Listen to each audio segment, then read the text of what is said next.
Thank you for pressing start on episode 58 of Underplayed, KZUM's indie video game podcast. Today we have 2 secret games, followed by a review of our featured game, Super Meat Boy.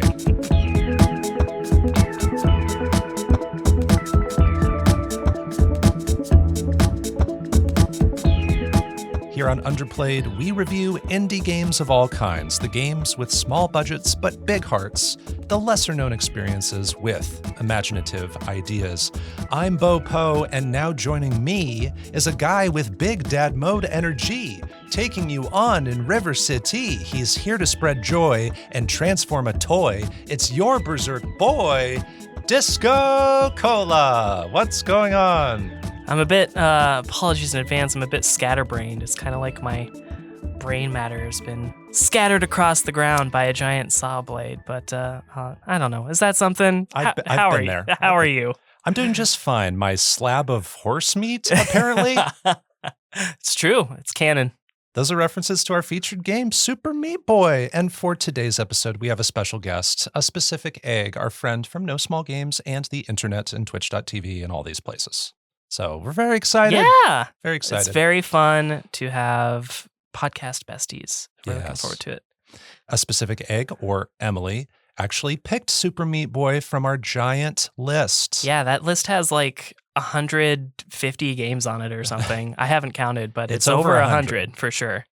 Yeah. So of all the games, Super Meat Boy was not like what I expected. So I'm really interested to see what she thinks about it. I'm so curious too. And so we're excited to get into that discussion. We love having guests here. We want to keep doing them every so often.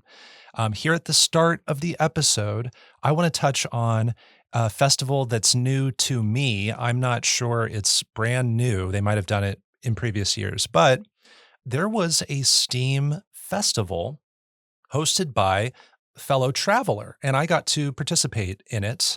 We applied for a key, like an all-access key. It is a festival that's open to any Steam user, but this all-access key just very helpfully adds all the demos to your library, so you have them just immediately there, nice, staring at you and pressuring you to play them. And then also, I think the key added some full games to my library, which I really appreciated, but it was mostly demos. And so I got to check out a lot of them.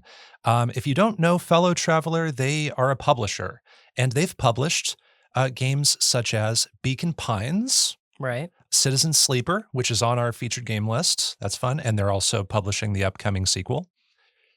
Genesis Noir, Paradise Killer. These are all games I had heard of, and so many others. But coming up, they are publishing a game called Great God Grove, which was one of the demos offered in Ludo Naricon 2024, their festival. So we got to participate in Ludo Naricon, and from my understanding, you're highly anticipating Great God Grove, Disco. Yeah, it's still a pretty recent discovery for me as well. Like, I haven't known about it. I might have learned about it the same time you did. But yeah, it's a follow-up to Smile for Me. And I really fell in love with the art style of Smile for Me, and I'd love to play just another bizarre experience. This one might be a little bit more pleasing to physically control, because controlling Smile for Me wasn't always very fun. Yeah. Whereas this one, it's a top-down, and you can actually see the character you play as. So there's a lot of potential there to improve on a lot of things that Smile for Me didn't necessarily do the best in.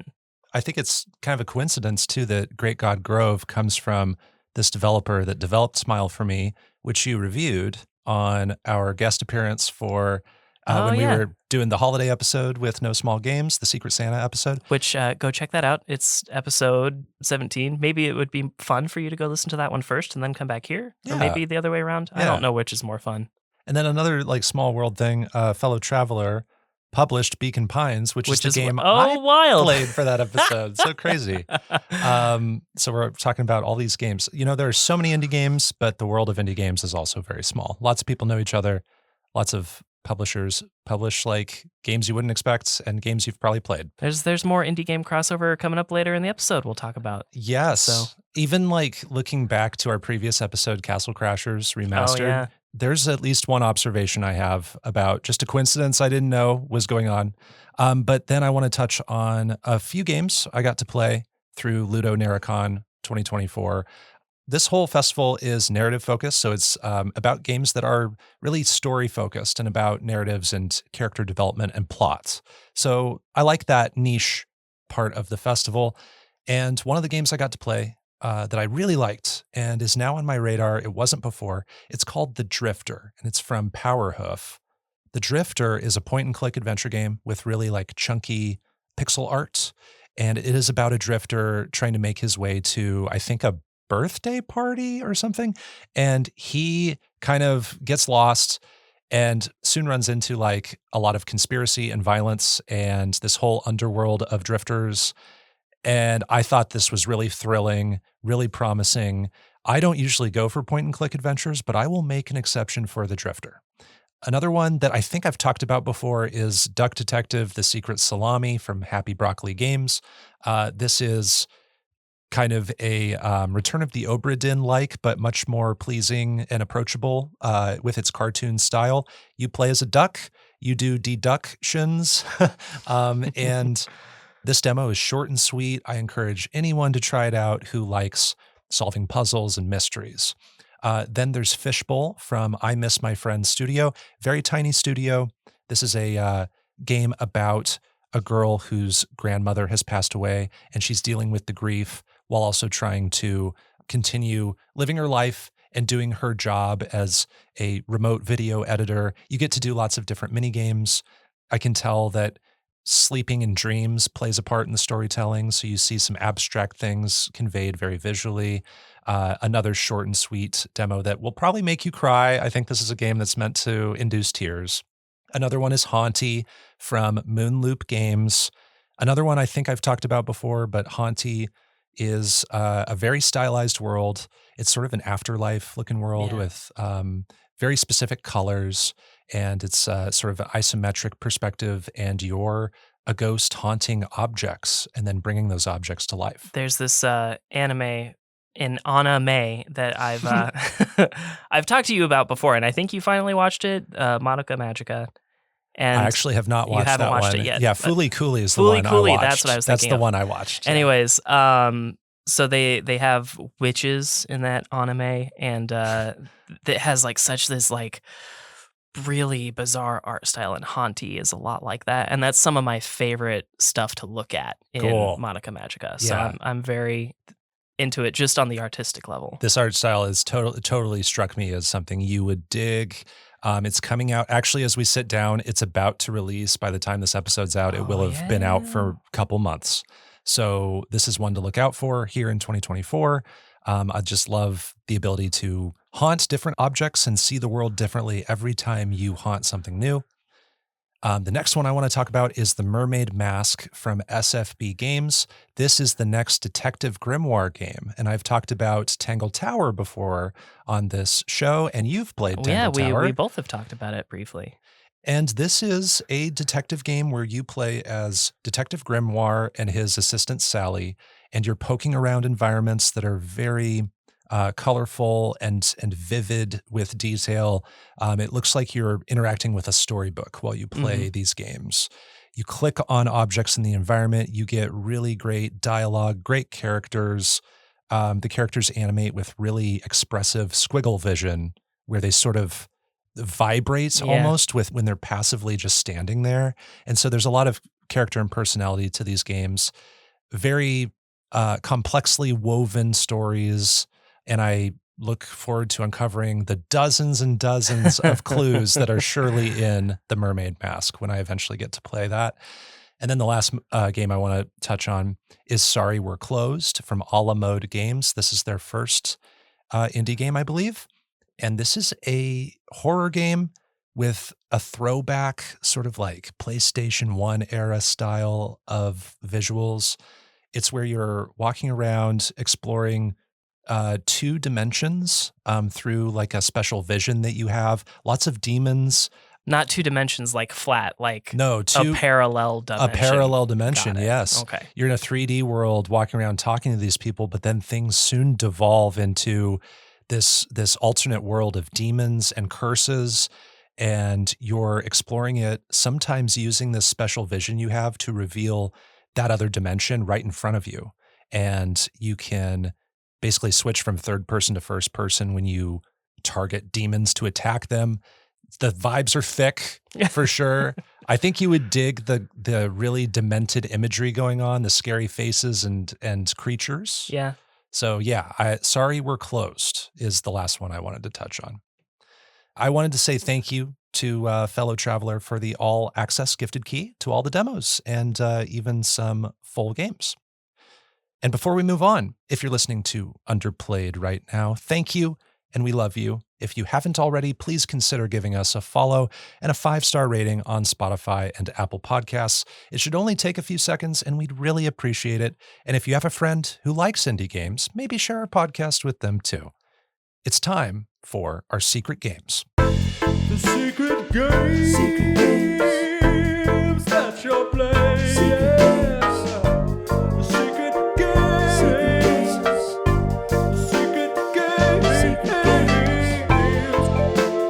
In Secret Games, DiscoCola is going to reveal a game he's been playing privately that I don't know about and review it. I'm going to do the same thing. We've each been playing these secret games recently, and they can have something to do with our featured game. They can be completely different. It's just basically whatever indie game we want to play in our free time that we haven't covered on our show before. We'll start with you, DiscoCola. Let the mystery be no more. Reveal your secret game for episode 58 of Underplayed. Oh, 58. We're getting into some weird numbers up I there, know. 11 away from my favorite number. 47. Yeah, Yes. thought so. Okay. My secret game comes from White Owls, and this game is a puzzle platformer called, get ready for this title, Oh no. The Missing J.J. Macfield and the Island of Memories. Jackie Redemption. Why are you here?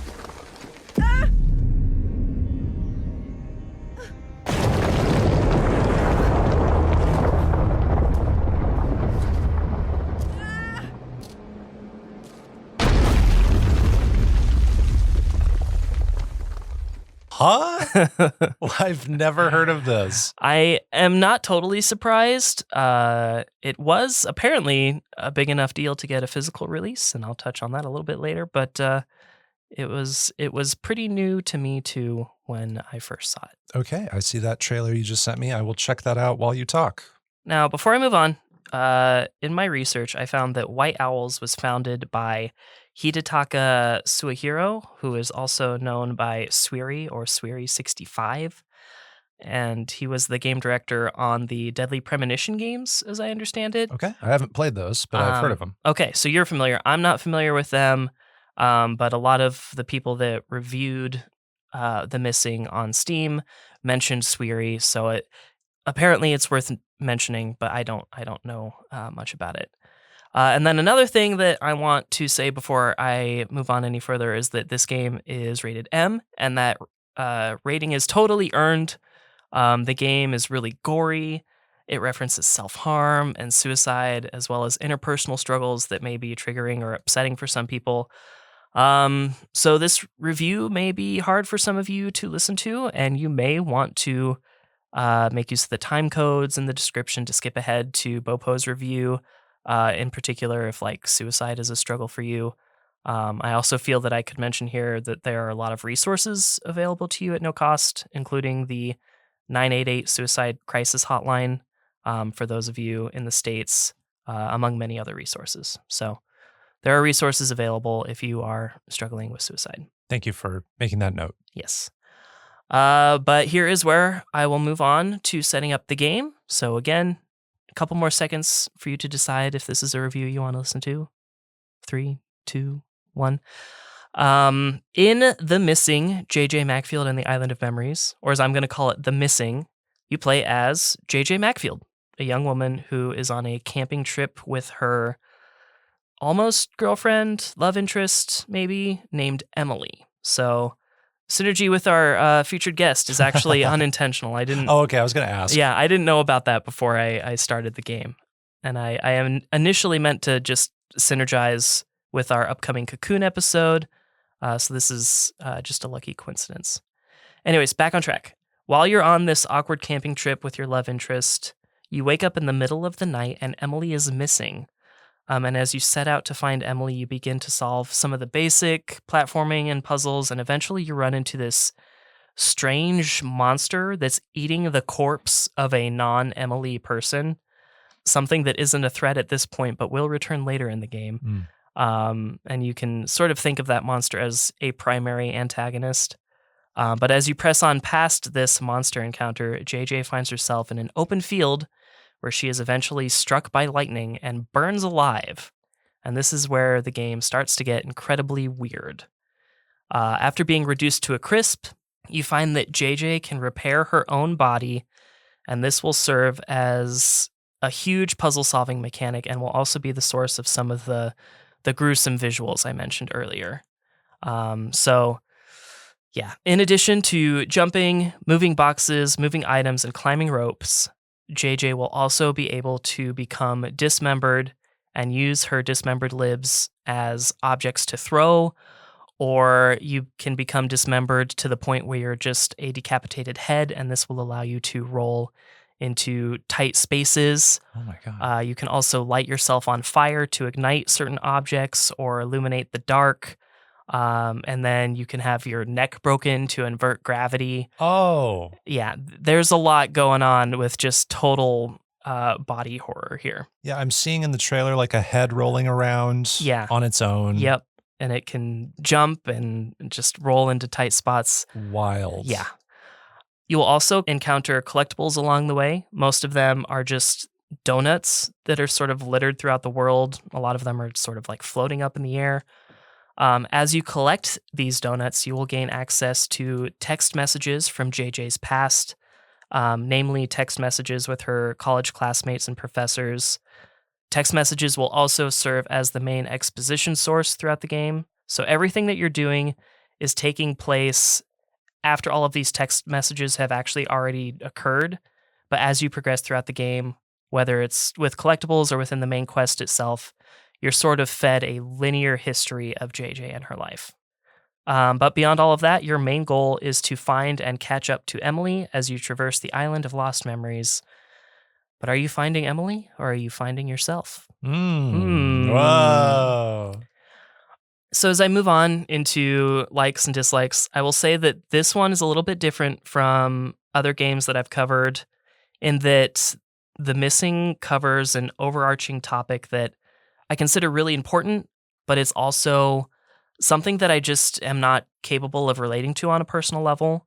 However, the entire point of the game is sort of discovering and covering this topic. So mentioning here at the top will be a spoiler. So what I am going to do is cover the likes and dislikes section the best that I can based on my experience with the gameplay. Again, noting up top that I can't relate to the more important points of this game. And then I will spoil the game a little bit at the end for those that don't mind. So is that cool with you? Yeah, that's fair. I'll go through the score and everything, and Sounds then I'll fair. spoil. Yes. All right. So for likes, pre-spoilers, I really like the premise of the puzzle-solving mechanics. I've never really played a game like this before in my life. Become dismembered, to solve puzzles. Like, what? Yeah. I mean, you've played puzzle platformers, but never ones where you're like doing this self-harm. Yeah, you don't intentionally run into a wall of spikes to rip your arm off. Yeah. So I imagine like at first that's a little hard to get into. Yeah. Because we're so conditioned to, I see a floor of electricity and I know, oh, that's death. I'm going to stay away from that. I'm going to jump over it. The puzzle is to jump over it instead of jump into it exactly. to electrify yourself to like activate a switch or something. Exactly. Yeah. If you're trained on like avoiding Goombas or Met Tools, this is just, it's a mind flip. Yeah, so you're unlearning and relearning how to play this game. That's a good way to put it. Additionally, the puzzle solving mechanic of taking damage also includes gravity, fire, electricity, darkness, and like small maze puzzles. And I think this is sort of a truly innovative idea. I can't think of another game that does something like this. And it's really committed to this idea of destroying yourself. Mm. One of my least favorite trends in television and cinema over the last 10 plus years is like at the beginning of the episode or the movie, you start at the end or like at the climax, Yeah. and then the rest of the show is about getting back up to that climax. Yeah, like how did we get here? Yeah, And exactly. that's always in the back of your mind. Right. You know, it's always a great way to get my attention, but I kind of feel the same way where it feels like sort of an artificial way to build Yeah. attention.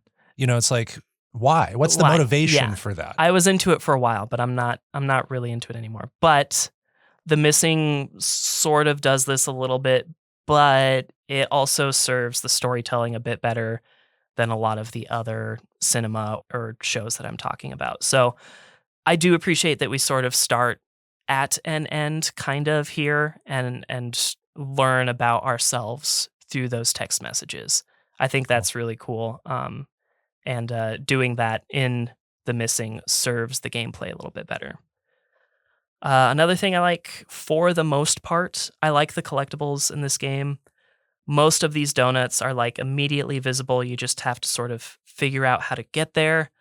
Other collectibles have sound cues that are easily recognizable.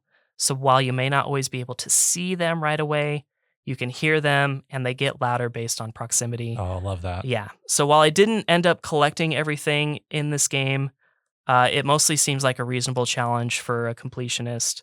And the reward leans into discovering more about JJ, and discovering more about JJ is this game's greatest strength. So that feels like a sufficient enough reward that I ended up looking up the completion rewards online because I was curious about what that was. I just didn't have the time or the willpower to work on that instead of like Pizza Tower, which is where I'm spending a lot of my time Yeah, right now. that's fair. Unfortunately, that is kind of where my notable likes end. And again, one more time, before moving on into dislikes, I will state that this game's greatest strength is in its story/character development of JJ, which is something that I can't relate to, but it is a spoiler as to why. So I also recognize it's extremely important. So again, a lot of my review is on the technical aspect. A lot of people do love this game, so I highly recommend checking out some other reviews as well. But moving on into dislikes, my biggest and perhaps most important dislike is that this game is pretty miserable to control. JJ moves really slow. Her jump is that of an average human, maybe slightly above average human, which is an uninteresting thing to be in a platformer. And while the dismemberment mechanic is certainly something unique, every single aspect of dismemberment just sort of slows the entire experience down to like a snail's pace. When you're taking damage, that animation takes time, and then you also move slower because you've been dismembered. Sure. That That makes sense, but yeah. not what I always want to feel Right. when I'm And controlling a repairing platformer. yourself Yeah. also Mhm. takes time. So it's just, it slows everything down. And if you're in a section of puzzle where you have to dismember, repair in pretty quick succession, that just feels artificially elongated. Mhm, you know? Yeah. I'm looking at this trailer, you know, a lot of the environments are dark. We're in the forest. It is gloomy. It's moody. So maybe some of that slowness is meant to sort of build tension or just keep us in this place, you Yeah. know, but not always what we want to feel when we're, you know, platforming around and we just know where we want to get to. We know, oh, this is how I solve this puzzle. I just want to get there. Yep. Right. Exactly. You can aim and throw your detached body parts, and while the aim itself is pretty quick, the actual throwing animation, again, is incredibly slow and not necessarily in line with the accuracy you might be used to in other games. Another thing that I don't like is that you have multiple levels of dismemberment before taking a quote-unquote death, but it isn't necessarily explained to you right away, and the way it is displayed on screen, at least at first, sort of visually tricks you into wanting to repair your body quickly instead of Oh, sure. what you actually need to do is be near death for Yeah, a it's while. like vaguely defined. So like how many times were you dying? Was it a lot? It takes a lot to die, honestly. So not a ton. Usually when you're just the severed head and you're in sections where you have to stay the severed head, because that's like the last point before death. Okay, got it. And so, like, visually, when you are the severed head, the screen turns black and white, and you have this, like, blood splatter effect over the top. So it's like, oh, I'm dying right now. Like, JJ is about to die. Right. I've seen this in games before. Yeah, but that's not the case. It's just what they decided to do when you are the severed head. So that took me a lot of time to get used to and figure out at the beginning of the game. And then, perhaps, like I mentioned already, the worst thing about this game is just the length of the animations. When JJ's neck is broken and gravity is inverted, it takes like 7 or 8 seconds to perform the healing animation and return gravity to normal. Like, Yeah. that doesn't sound like a lot of time to just say the sentence out loud, but it's so long. And like, It adds up. if you don't, especially if you don't have a lot of time in between gravity swaps in most places, it sucks. And then even worse, there's this like strange doll mannequin spider creature that will swoop down and totally dismember JJ to that severed head. It's rare and it's not always like super telegraphed well, but that one takes like close to 15 seconds to finish the animation. no. It's so long. Oh no. Anyways, those are just the most egregious examples of something that's just persistent throughout the whole game, and it makes it hard to keep my attention for more than an hour of playtime. Just playing the platforming and puzzle parts of the game feels like a chore, and while the reward is learning more about JJ, and that is a good reward, I believe that the payoff at the end is good, I don't get enough to keep me invested at all times. The sound design in this game is not really mixed well by default. It's pretty noticeable. The missing features a lot of voice acting, but at many points it's sort of drowned out by swelling music that is either way too loud compared to the voices. On top of that, I don't think the voice acting is really great. Is there text to go along with it? There is text to go along with it, so you can always read what's being said. But the voice acting just feels stale and soulless. So I don't know. It's just not very solid. And that's just excluding the parts where it's like that horror-based audio that is used at some points. There's a great story of representation here that I'm pleased to have played, mostly because I know that it represents a large group of people that are supremely and unjustly oppressed at this point in history.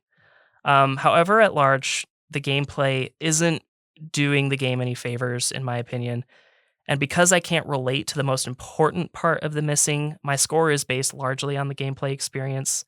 And the gameplay experience left me wanting to collect most of the collectibles, but dreading the very idea of the platforming required to do so. Okay. So my personal score, again with the caveat that you should absolutely seek out other reviews as well, is a 7.0 from a DiscoCola. Okay. And that still sounds like a pretty positive score. And thank you for the additional notes about that so that people can maybe look elsewhere and be more informed if they are curious about the missing. This is a weird question to ask because using the word favorite sounds like it's maybe not the most appropriate here, but I think of these different ways of kind of mutilating yourself as giving yourself abilities, you know? And so do you find yourself having favorite abilities like, oh, I love being the rolling head, or I love being on fire so I can light something on fire? Like, is there something where when you get to do it, you think it's the most interesting idea-wise or the most fun gameplay-wise? So gameplay-wise, being the rolling head is the funnest because you move a lot faster and you can jump a lot higher compared to your like body size. So being the head is the most fun to control. I think breaking your neck to invert gravity is the coolest concept, but those animation times of both breaking your neck and then healing yourself are just dreadful. Yeah. So unfortunately, that like ruins the whole experience. When you mentioned breaking your neck to invert gravity, that, you know, I perked up because I thought, oh, that's so, I wouldn't have thought of that even given this assignment of, hey, come up with all these abilities that you gain by losing part of yourself. Yeah. You know, I would not have thought of that. So I think it's interesting. And I guess you can, there are certain saw blades that are pretty huge. And when you jump into them, the kickback force is really incredible. And you can, you know, get some really good distance out of that. So that's kind of fun cool. too. Yeah. That's also where the synergy is today, is on saw blades. by the way. I was going to say that too. Yeah. Very good. Except in Super Meat Boy, you don't really get Nope. to go anywhere when you hit one of those. And I'm just curious, looking at the title, stylistically, it's actually the missing. Missing is in all caps. You know, Yeah. it's the missing in all caps. And then J.J. Macfield and the Island of Memories. What a title. Is there a significance to the all capitals title? No, I don't think so. And this is the only game in this series, right? It's not Far like as I there's know. the missing and then another person. Not Okay. as far as I know. I can look up White Owls real quick and see if they have. Yeah, I'm curious. But I don't think so. It feels like they're establishing something there. Like when you put a word at the start of your title with a colon, you know, it's like you're saying this is a series, or this first thing is an overarching idea, and then what follows is more specific to what this is. Yeah. As far as I can tell, there's not anything else. Okay. And this game's like 6 years old at time of recording, almost 6 years old. So I don't know that another one is coming. Okay. I think it's just a title. Okay, cool. Okay. So are you ready? If you haven't skipped ahead to the secret game, you need to do it now because it's spoiler time. Yeah, spoiler time. Okay. So this game is about JJ, and we discover as we move on that JJ is a transgender woman. And while I have rarely loved my own body at any point in my life, the reason has rarely been because of discomfort with my gender. So if gender dysmorphia plays a role in your life, I totally recommend ignoring my entire previous review and looking for reviews from transgender people that have played this game. Okay. This game is first and foremost for transgender people and maybe accurately represents their experience. I can't say. Okay. Do you know of any reviewers who fit that description? Well, here's the thing, is that I discovered this game by watching a transgender streamer that I happen to follow for Digimon content, and she also plays a lot of indie games. And this was one of them, and she seemed to like it.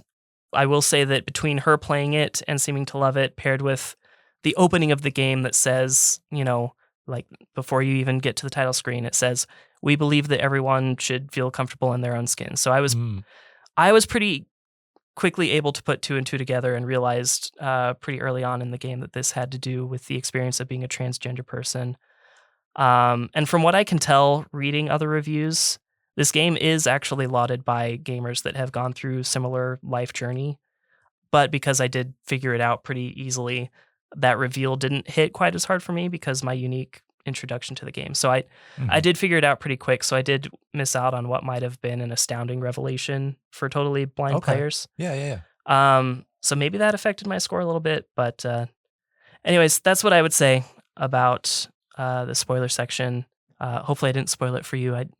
Oh, yeah. No, I appreciate the thoughtfulness in that note there. I think that's good to point out when we have a perspective that might differ from other opinions that people should seek out. And yeah. So and I absolutely think you should seek out other opinions. Again, you know, I had to go at this from a mostly technical standpoint just because I don't have that knowledge. Makes sense.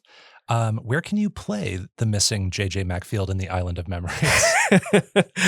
The missing J.J. Macfield in the Island of Memories is available on PS4, Xbox One, Windows, and I played the limited run games version for the Switch, which I actually picked up when I visited Kickback Gaming a month ago. Oh, very just cool. happened to be there. Oh, amazing. So, love that. Cool. Shout out to Kickback Gaming. Yeah. It's time for my secret game. My secret game actually does relate to what's going on later this episode. It's not so much the kind of game that we're reviewing in our featured game section, but more to do with our guest. Okay. It's a game that our guest has played. It is, actually. Okay. It's a game that our guest has streamed and played and even reviewed on a podcast before. It could be anything. It could be a number of things. It could be It about could be several things. 40 things. Exactly.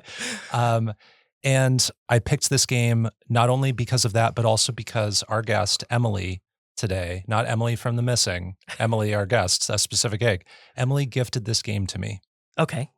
Several months back. And my secret game is American Arcadia.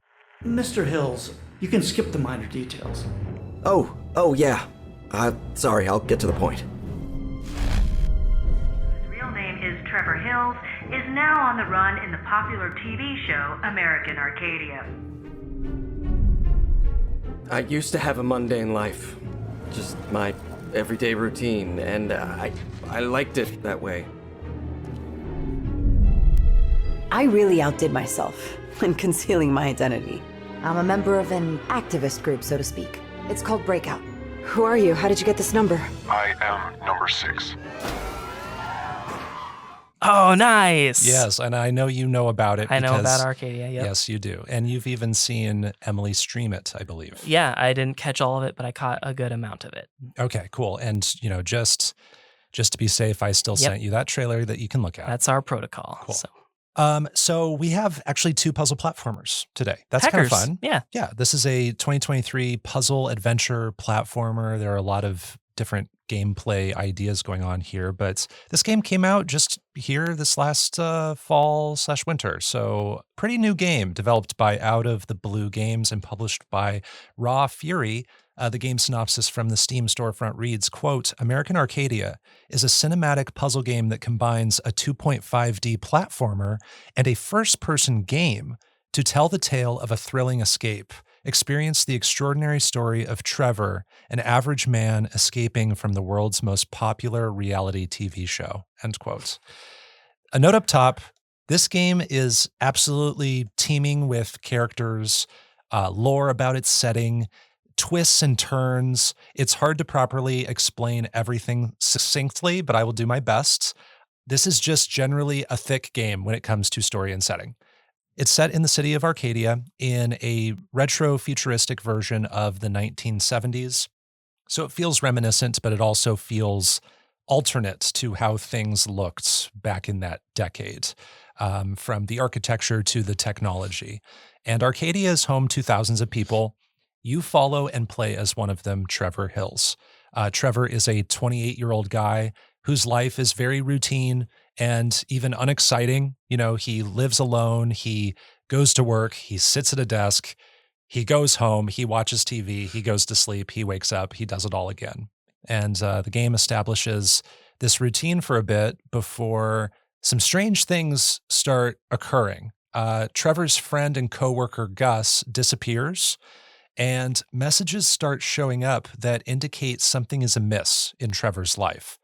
A woman starts talking to Trevor through these devices around him, and her name is Angela. She's actually the other character we get to play as in addition to Trevor. And she tells Trevor that his entire life is a manufactured lie, that it's actually the year 2023, not the 1970s, that Arcadia is the setting for this giant reality TV show, that Gus was killed because he was pulling in such low ratings in this TV show. So he didn't just disappear, he was killed, and that Trevor is going to suffer the same fate as Gus unless he escapes from Arcadia. So just an atomic bomb of surprises and revelations happening. And he has to quickly understand and come to grips with these things. Angela is a stage technician working for the media company that runs Arcadia. So she knows a lot of the behind the scenes stuff. And she learns that the show is killing off its unpopular characters. And she uses her hacking skills to help Trevor out. And so Trevor and Angela begin a thrilling adventure of escape. And among Arcadia, there's a lot of history behind its founders. There's lore with the people whose lives are unwillingly broadcast within it. Arcadia is this city of, I think, over 20,000 people, and none of these people know that it's a TV show. So it's kind of like Truman Show, except instead of one person living in a lie, it is thousands of people. None of these people know. It's messed up. Yeah. There's also a lot of science behind what keeps this place together. There are details about just the DNA and geography of Arcadia. I will spare a lot of those fine details. I'll leave the rest of that for players to discover if they play American Arcadia.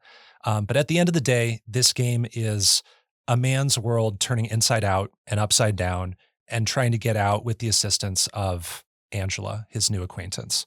And these two protagonists are constantly talking to each other and discovering more about what's really going on. The game is fully voice acted. It feels very lived in. Much of the storytelling leans on a documentary approach. So sometimes we see cutscenes where we see an interview with Trevor or Angela, and they're recounting the moments that are happening as you play, or they preview a moment you're about to play. So we cut back to that style that kind of breaks the fourth wall. And onto the gameplay ideas. American Arcadia has those two styles of gameplay, the 2.5D platforming and the first-person puzzle solving. Both characters are playable in roughly equal amounts. And across 7 chapters, you play sections with Trevor where you're doing that side-scrolling, and sections with Angela where you're in the first person. And both characters often need to do things stealthily, but each one has particular gameplay ideas too. Trevor is often getting chased by security personnel who discover where he is. It becomes clear, very soon that this guy who is seemingly about to go missing, he starts running away, and the security personnel behind this TV show start running after him. And so you do lots of chase segments. Trevor has to push carts and hide behind objects and jump on top of things and jump across gaps a lot. Whereas Angela is often infiltrating areas and discovering more about the conspiracies of Arcadia, and she's being sneaky. She's getting behind. Sneaky. She's like learning things and sharing those with Trevor too. And so, this game is basically The Truman Show meets Operation Tango, Yeah. actually. I make the Truman Show comparison specifically because of Trevor, and then Operation Tango comparison specifically because of what you're doing as Angela. Mhm. You're in the first person. It actually has a graphical style that looks really Very similar similar, to yeah. Operation Tango. And for new listeners, we actually reviewed Operation Tango last season on Shout our out podcast. to Underplayed and Operation Tango. Yes, which we both had a blast with. We played with each other. And I was just constantly reminded of ideas from that, avoiding lasers and hacking things and controlling devices like that. That is basically what Angela is doing in this game. So I want to give a huge thank you to our friend and this episode's guest, Emily, for gifting me this game. Here's what I liked about American Arcadia. I really love the density and the storytelling of this world, of Arcadia, and also like what's going on outside of Arcadia. I said it up top, this place has a lot of details and a lot of characters and backstory, and there's a lot to absorb there. And visually, we get a strong sense of the technology and the architecture of Arcadia. So I just think this place is really well thought out. The themes of the story are very interesting and thought-provoking. Breaking the fourth wall and no longer putting on a show is this idea that's explored. We also talk about reality TV a lot. And reality TV on the surface isn't really relevant to my life, but if you think about it, this is kind of used as an analog for like social media and your popularity online and like staying in the spotlight, which I think is really relevant, today, and also has been for many years and probably will be for many more years to come.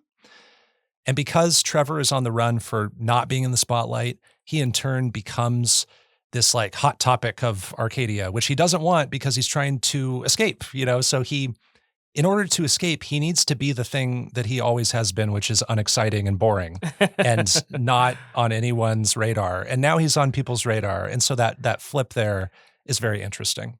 There are tons of twists and turns in the story. I've barely laid out the story here, so it sounds like I'm maybe revealing things. I've not revealed close to everything going on.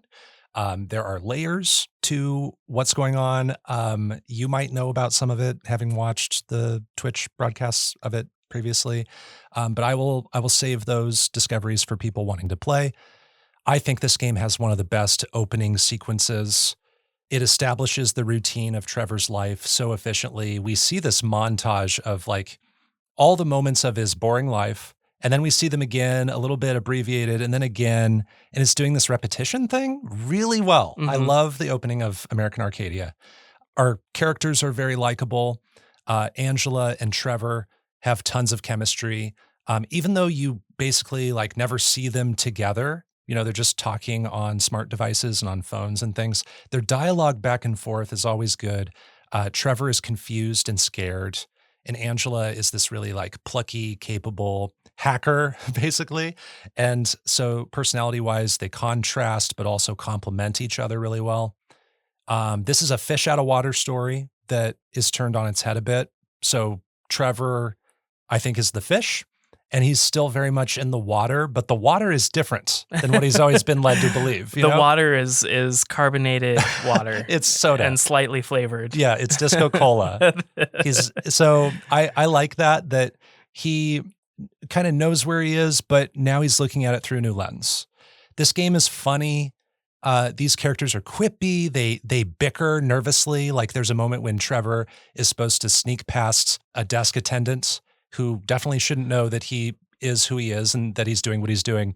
And he carries on like a delightful little conversation with him. And Angela says something like, well, Trevor, were you planning on becoming best friends with everybody as you make your way through? You know, that kind of stuff is happening all over. And I'm laughing. I'm chuckling the whole time because of what they say. Trevor is also just a huge dork, and he provides a lot of the comedic relief for me. The depth of the environments when you play as Trevor is really impressive too. These environments, even though you're on one plane, have tons of detail and depth behind it. I bet you can see it in the trailer. You just look in the background and there's so much spatial depth.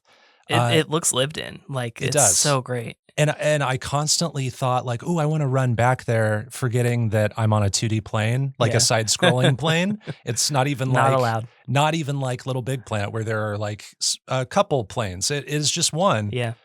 So it's really kind of tricking me into thinking that I can go more places than I can. So I just think that the detail there is really great.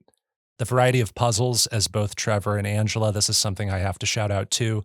There are some moments that require you to juggle what both characters are doing at the same time, where the gameplay can be some of the most engaging, where maybe you're playing as Angela in the first person and you see Trevor on a screen and you're also controlling Trevor, or you're controlling Trevor doing platforming and running around, and you use some of your controls to control the cameras and the smart devices as Angela. So you're technically playing as both characters. Weird. And so you're mixing and matching the activities that the characters are doing. I missed all of that in Emily's stream. And it's sometimes you go for stretches without seeing that.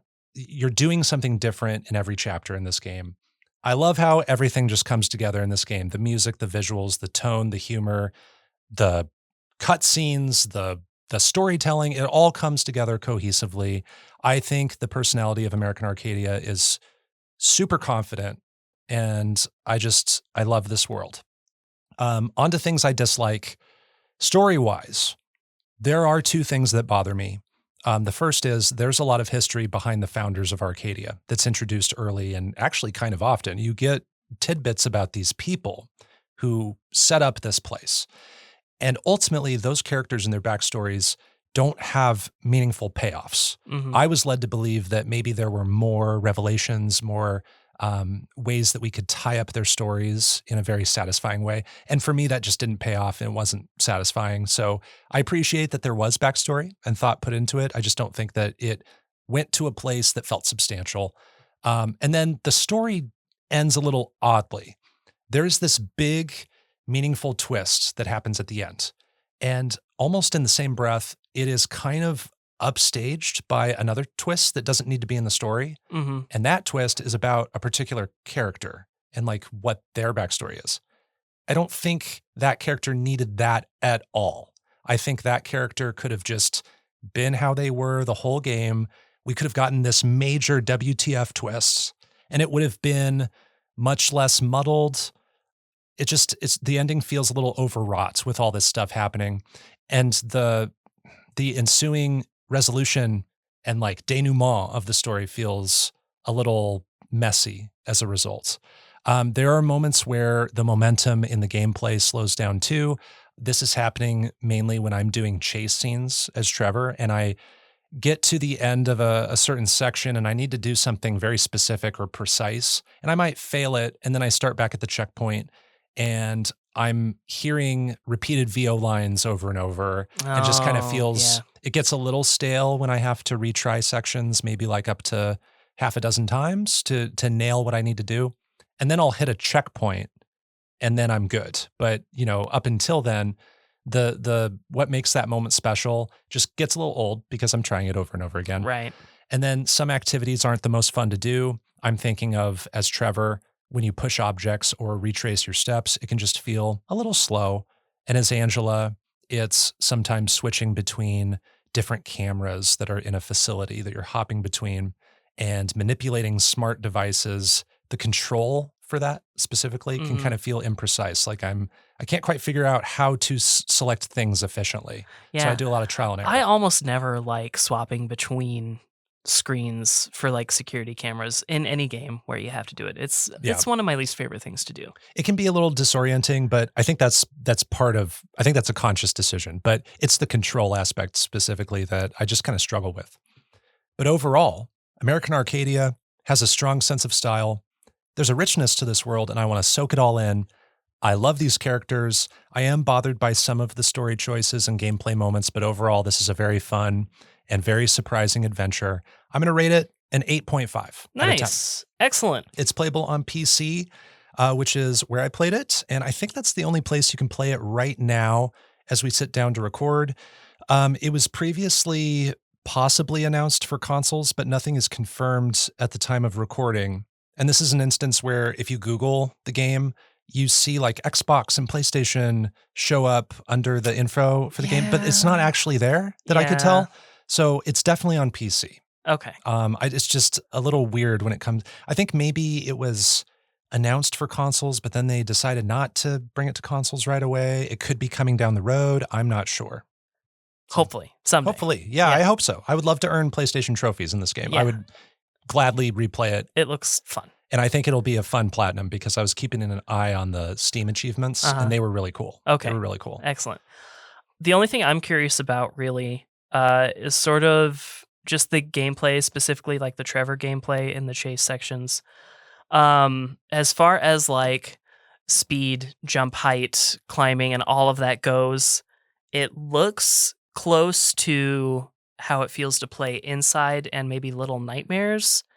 How close to either one of those is Trevor's speed and control feel? I think those are very close comparisons. I was jumping across gaps. I was jumping onto crates so I could go onto a roof a lot. You know, you do those kinds of things. And it always feels like things are spaced really well, I think. Okay. It's just a matter of when you get to maybe a platform that needs to be manipulated in some way, there's almost a mini puzzle you need to figure out to maybe move a crane or push a wall down so it creates a platform to walk across. And so you have to solve these things in a rush because you're being chased. And so that's where I'm doing the repetition. But then when I'm actually doing the jumping and the hopping, it does feel like those games. And I like the spacing of everything and I like the speed. I think it's really good. Cool. All right. That's all I was really curious about. I feel like the platforming looks fun to do. So I'm it's good. At least on that aspect alone, I'm very interested. Plus the really stylized art style where no one has noses. Yes, one of your favorites.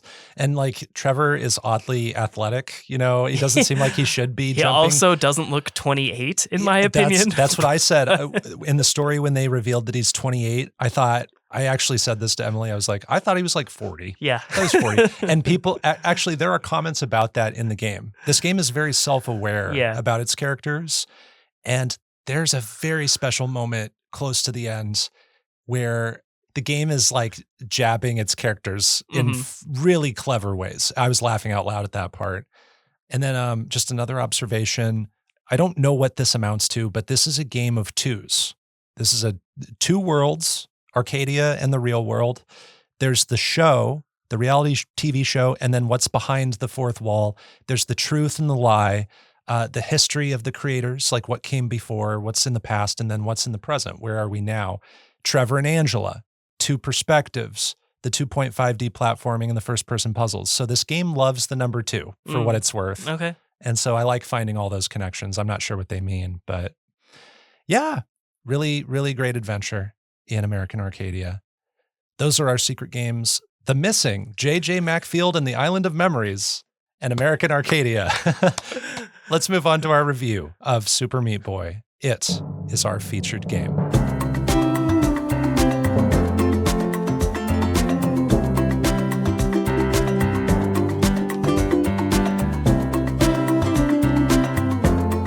Super Meat Boy is a platformer originally released in 2010 and later to newer consoles in like 2015 and after. It was developed by Team Meat, which includes Edmund McMillan and Tommy Reffinez. It was published by Team Meat as well. The game synopsis from the Steam storefront reads, quote, Super Meat Boy is a tough-as-nails platformer where you play as an animated cube of meat who's trying to save his girlfriend, who happens to be made of bandages from an evil fetus in a jar wearing a tux, end quote.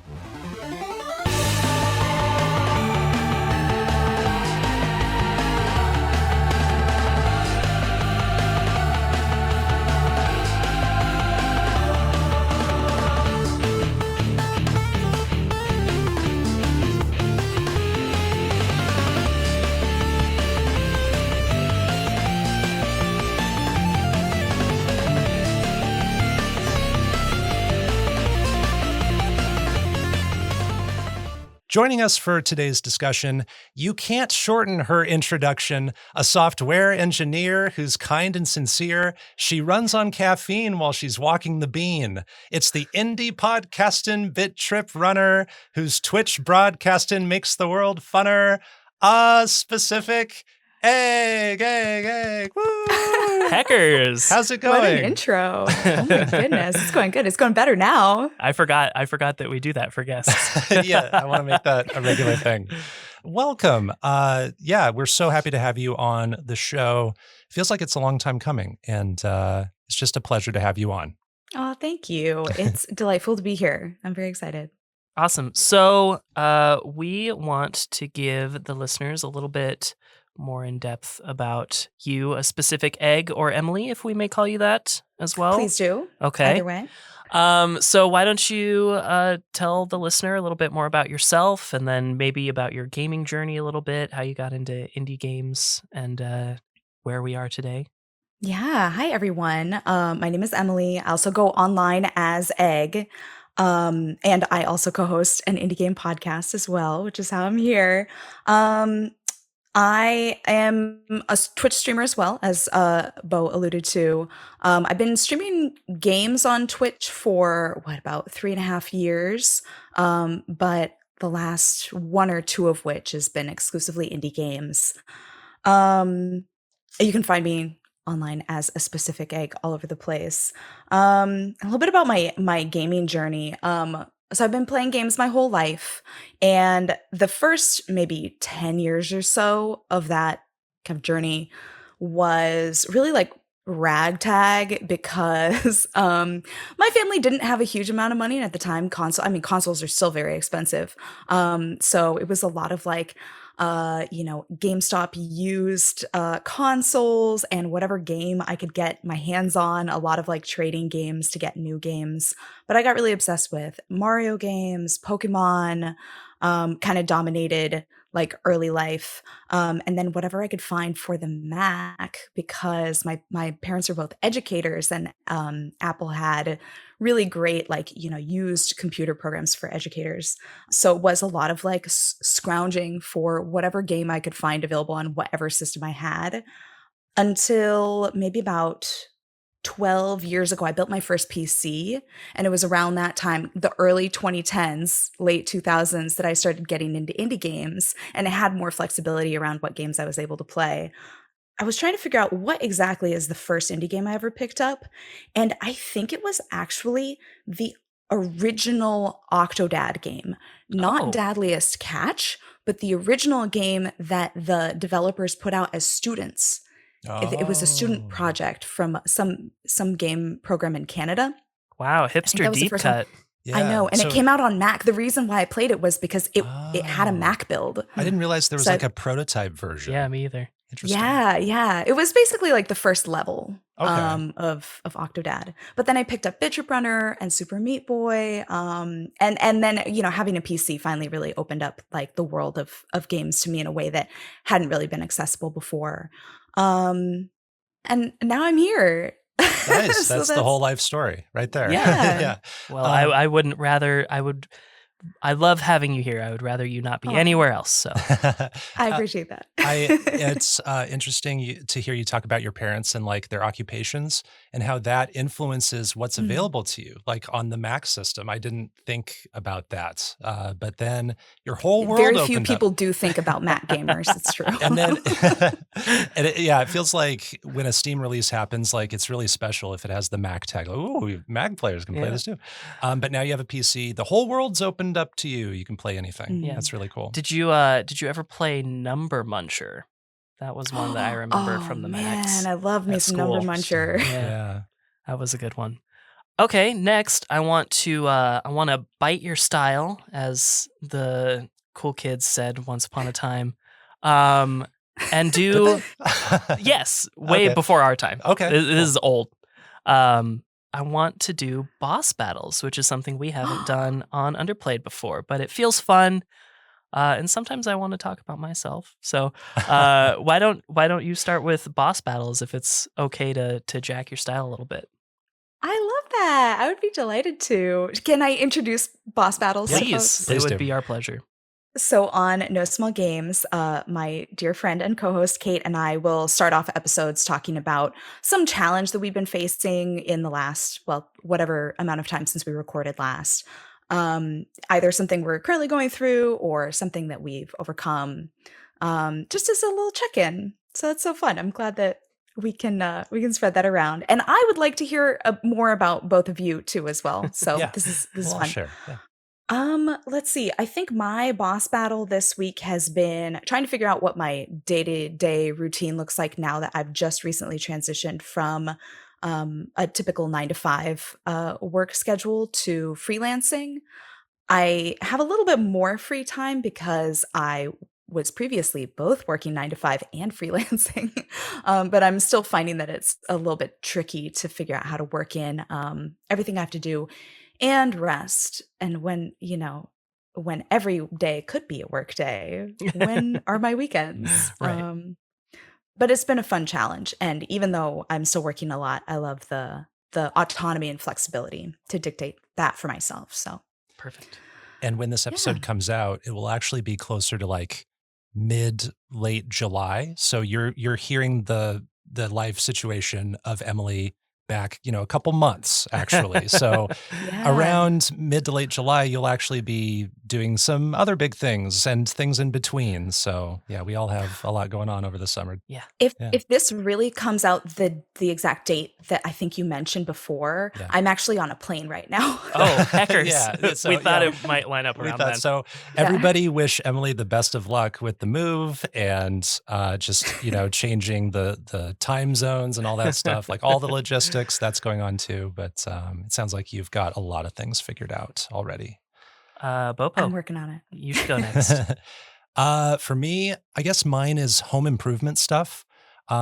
Specifically, we are building a deck in our backyard. Oh, heck. And it actually just recently got mostly finished. And now it's all about kind of furnishing and also building a fenced in area for our dog, Atticus. And so I guess it's a challenge because it's been hard to figure out how to let him out because we usually put him on the tether. I know that sounds really trivial, but it changes the routine and dogs don't like changes to routines. And so we're just trying to get him trained. And also it's just the financial aspect of paying for that stuff is a little Yeah. challenging. So we've had to wait on that decision. And now is the time. And it's just kind of a lot happening fast. We hired a deck building company and they've been awesome. And now we need to build in that fenced in area. So it's just a series of projects, I guess. But I remember when I was like a teenager, when my parents finally owned a home, they had to like replace part of a fence. And that just like put us through the ringer for months. Like we couldn't do anything else. And it was just a fence. So it's. Yeah. And so some of it is also doing research on how to save money too. Yeah. And so there's just been a lot of decision making and it's happening, but yeah. Rough. More to come on that maybe. It's kind of in progress. So yeah. How about you? So for me, we've had a lot of like maintenance stuff at work. We've also had one of the busiest. We have like 3 really busy weeks every year, and it all sort of lined up at the same time. And so between that and trying to help people catch up on all the stuff that maybe got missed or got messed up, which usually falls on my shoulders, and also doing some maintenance that can only be done at specific times, like it all kind of culminated in this like horrible week this week. Yeah. I had an all-nighter last night, and that was already like only on a few hours of sleep, and then I only got a few hours of sleep this morning. So it's been a lot. I feel like okay for only having slept maybe 10 hours in the last 2 days, but You look okay. but- maybe it's the new Digimon cards, I don't know, but I feel all right now. Yes, Disco was at like a Digimon tournament for new releases. Yeah. okay. So I only opened 6 packs, but my favorite Digimon is in this set, and so like I'm going hard on this one, Okay. and I'm very excited to open more when I get home. That's awesome. Well, I hope the technical hurdles happening reduce and go away. Cool, very thanks. soon. And I intentionally call them hurdles. They're not roadblocks. You're going to jump over them. Well, thanks. We'll see. Or crawl under them, Yeah, you know, there one you way or go. another. You'll invent Or a new way to break get past them. them. Break things further. Now we will set up our featured game, Super Meat Boy, a little bit more. I'll cover the very light story and the very light setting first, and then Disco will talk about gameplay, and then we have some historical facts to share. So Super Meat Boy is a 2D precision platformer. You play as Meat Boy, a cube of meat, which is apparently horse meat, according to game creator Edmund McMillan. We learned that on Twitter, actually. He does lots of AMAs where he's just like, hey, I'm bored, or hey, my whole family's asleep, ask me anything. And I learn a lot about his games from these things. And someone in one of his recent ones asked like, hey, what kind of meat is Meat Boy? And he just said Deadpan horse meat, no other information or context. So lowercase single period. Just horse meat. So I don't know how to feel about that yet. I'm still processing that. I just never would have expected that. Everybody's got What meat. would You you just have got to make expected? use. Yeah. What were you I guess what- like beef. I don't know. I don't know if I thought about it before. Horse meat is just horse beef. It's fine. Yeah, I guess. I so. think better horse than human, I think. Maybe? Valid. Yes, I guess so. That's the glass half full stuff that we love here. Meat Boy has a girlfriend named Bandage Girl. And in an opening cutscene, the evil Dr. Fetus shows up and kidnaps Bandage Girl. And Meat Boy must platform through a handful of worlds, usually with 20 levels and a boss fight at the end. And I was thinking like Meat Boy, Bandage Girl, and Dr. Fetus are kind of obviously analogs for Mario, Peach, and Bowser. You know, if you happen to not be familiar with what's going on here, that's kind of the dynamic. You know, the girlfriend gets kidnapped and then our hero must go and find them. So that's all I had for the setup of the game. How about gameplay? As for gameplay, this is sort of a precision platformer, so you'll have a lot of what you might expect from a game like that. You have your jump, you have your run, and then you also pair that run with a jump to make bigger jumps. You have a wall climb, which again can be paired with the run to make different wall climbs. And you will use these really actually simple and succinct set of controls to traverse loads of different obstacles, including massive pits, high walls, saw blades, used medical needles, massive open pits, high-speed fans, wind currents, soulless Meat Boy clones, homing missiles, large open pits, lasers, saw blade projectiles, flame pits, disintegrating blocks, obtaining keys, various enemy types, and salt. Just to name a few. And, correct me if I'm wrong. I think I remember some levels having saw blades and open pits. Saw blades in open pits? Saw blades and open pits. Yes. Yes. Yes, at the same time. Yeah. I think that's accurate. Yeah. Okay. Yep. So open pits. Yeah, open pits. There are also collectibles in the form of bandages, which I believe unlock other playable characters, maybe, and serve as sort of like optional platforming challenges in the levels that have them. There's also warp zones and dark worlds that could also be considered collectibles. They sort of grant access to harder versions of levels or short, unique platforming challenges. But that's all I had down for gameplay.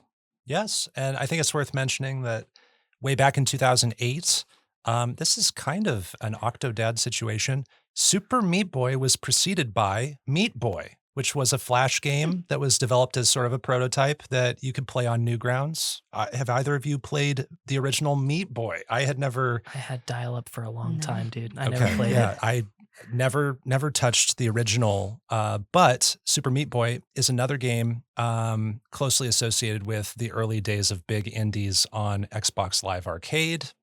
And then there's a sequel, Super Meat Boy Forever, that was released in 2020.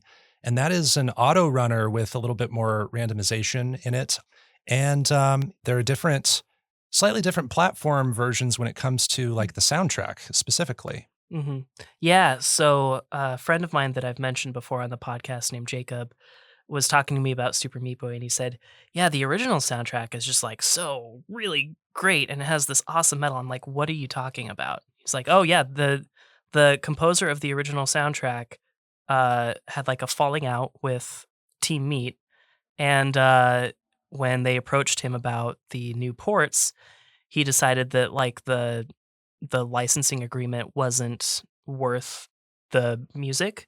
Okay. And so the soundtrack that's on the current versions is just a different soundtrack. And so the soundtrack that we heard is not the same as the one that people may have heard back in 2010. And Disco's talking about the PlayStation version, but while I was playing the PlayStation version, I learned about something from Emily, which is if you play on the PC version, you can switch back to that first soundtrack, right? You can, and that must have been a publishing date thing. It must have had to do with licensing of when they first published the game. They must have retained licensing for it for PC.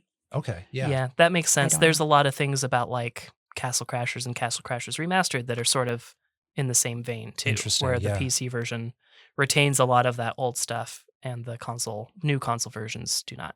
A lot of these like legacy big indie games have been around so long that when they get new versions, these things happen. Like Yeah. we see this kind of thing happen. But anyway, Emily, you picked this game from our giant list of featured game ideas. You looked at the lists and this game stood out to you. Why did you choose it? Yeah, it stood out to me along with a couple others, but this one in particular jumped out because I feel such a fondness for it, and it really does represent like my kind of initiation into indie games. At the same time that it also sort of represents the beginning of what we think of as indie games in some ways. I played a lot of different games because I was searching around for what on earth can I play on the systems I have. And I probably did play, a lot of PC games in particular, on Mac that would be now considered indie games. But we didn't think of them that way. They were just some other random one out of many random one-off PC games. So I feel special that like I got to kind of experience that sort of beginning of not a genre, but like a movement, I guess, within the game industry. And I just really love the game. I played a lot of hours of it. Great combination there. And we might touch on more of the legacy and the impact of the game and what was going on around that time a little bit later. But first, Emily, could you share with us your overall thoughts on Super Meat Boy? I would be delighted to. Yeah, I know you guys break your reviews into likes and dislikes, so I have done that as well. I think the biggest like that I have, my favorite thing about this game is that it's just extremely polished. It's really clear that this game, every single level has been QA'd to the nth degree, and designed with extreme care and precision, just like they expect the players to be very precise in how they play the game. They were clearly extremely precise in how they designed the levels. So every level is possible to beat, but the designers clearly spent lots of time testing to find the limits of what's possible to do as a player within reason, even though many of them are extremely hard. I never felt like I had to resort to some kind of exploit in the game to actually beat a level. I just had to get good. I had to get good to beat each one.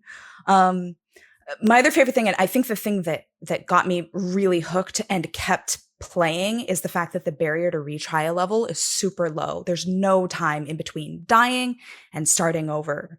So the levels themselves are really fast paced. I think most can be beat within 60 seconds pretty reasonably.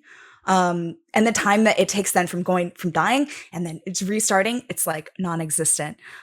So you can be playing a level over and over and over again and really not even perceive how much time you're taking on it, but still feel like you're getting more time to practice, learning a little bit more about the level, and building that muscle memory that I think is really, really important to succeed in the game. They also introduce, like you mentioned, Disco, they introduce a lot of new level features throughout the entire game. You never really reach a point where they stop introducing new elements to each level or area. But the gameplay mechanics pretty much stay largely the same. Like you said, once you've kind of mastered the wall jump, the jump, dashing, that's really all you need to know in order to beat each level, which I really appreciate. I like a game with a lot of simplicity where they trickle in complexity over time. And the new elements kind of keep making each zone feel fresh and new, help players improve at their use of the controls. So every new little element kind of opens up your understanding of like some nuance to how the controls work. You're like opening a new chakra in Super Meat Boy or something. Yes. So you reach nirvana, right? Yeah. I also love the bonus objectives, like you said, getting to the warp zones, picking up bandages, getting the A+ time scores. All of this. I think everything that I described really contributes to at least my desire to keep playing, keep getting better. Yeah, I haven't 100%ed the game in spite of playing many hours of it. But having all of those elements contributes to me just wanting to keep going. There hasn't been a moment where I'm like, I don't think I'll ever want to play this again. Yeah. You know? It's also varied. Like you can search for those warp zones. That could be a whole sit down session. Like I want to try to find where all the hidden paths are to just those purple warp zones. And then maybe I want to clean up the bandages. And now I want to try to chase like acing the light world of the forest so that, I get this achievement. So there are a lot of ways to look at approaching the challenges. Yeah, or like beating the game with the new characters. Mm-hmm. I haven't even really played a whole lot with the characters that you unlock too. So there's really a huge amount of content in a pretty simple game, which I think is really cool. And kind of rare, to be honest. Yeah. Mm-hmm. And I think like all told, there are hundreds of levels, like maybe 300 levels or something. I thought you were going to say hundreds of characters. I'm like, oh God, yeah, no, please. I knew there were a lot. But a good amount. Yeah. A good amount of them. Mm-hmm. Some dislikes. I don't have a huge number of dislikes in this game. I do have a general meta dislike about games like this that are designed to be very challenging, which is that it feels difficult to provide any kind of critique, even from a personal taste point of view for games like this, because you can just imagine the immediate response from fans of the game or from the game devs themselves to be, well, it's like that on purpose because it's meant to be hard. So if you don't like something because it makes it challenging, well, that's the point. And so I feel like it makes it difficult to have a critical conversation about the game.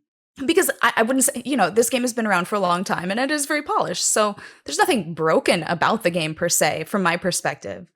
It's like I could talk about something like the fact that I find it frustrating that Meat Boy's slipperiness sometimes makes it really difficult during really precise moments in the game to just even stay on some of the smaller platforms. But again, that's the point. And there are times where his slipperiness comes in handy. So it is just difficult to pinpoint critique, at least for me, without kind of immediately coming up with that response. Well, that's the point. And it actually reminds me a little bit of back about 10 years ago or more. I used to work during the summers for a technology summer camp. For the first couple of years that I worked there, I taught game design to kids using a piece of software called Multimedia Fusion 2.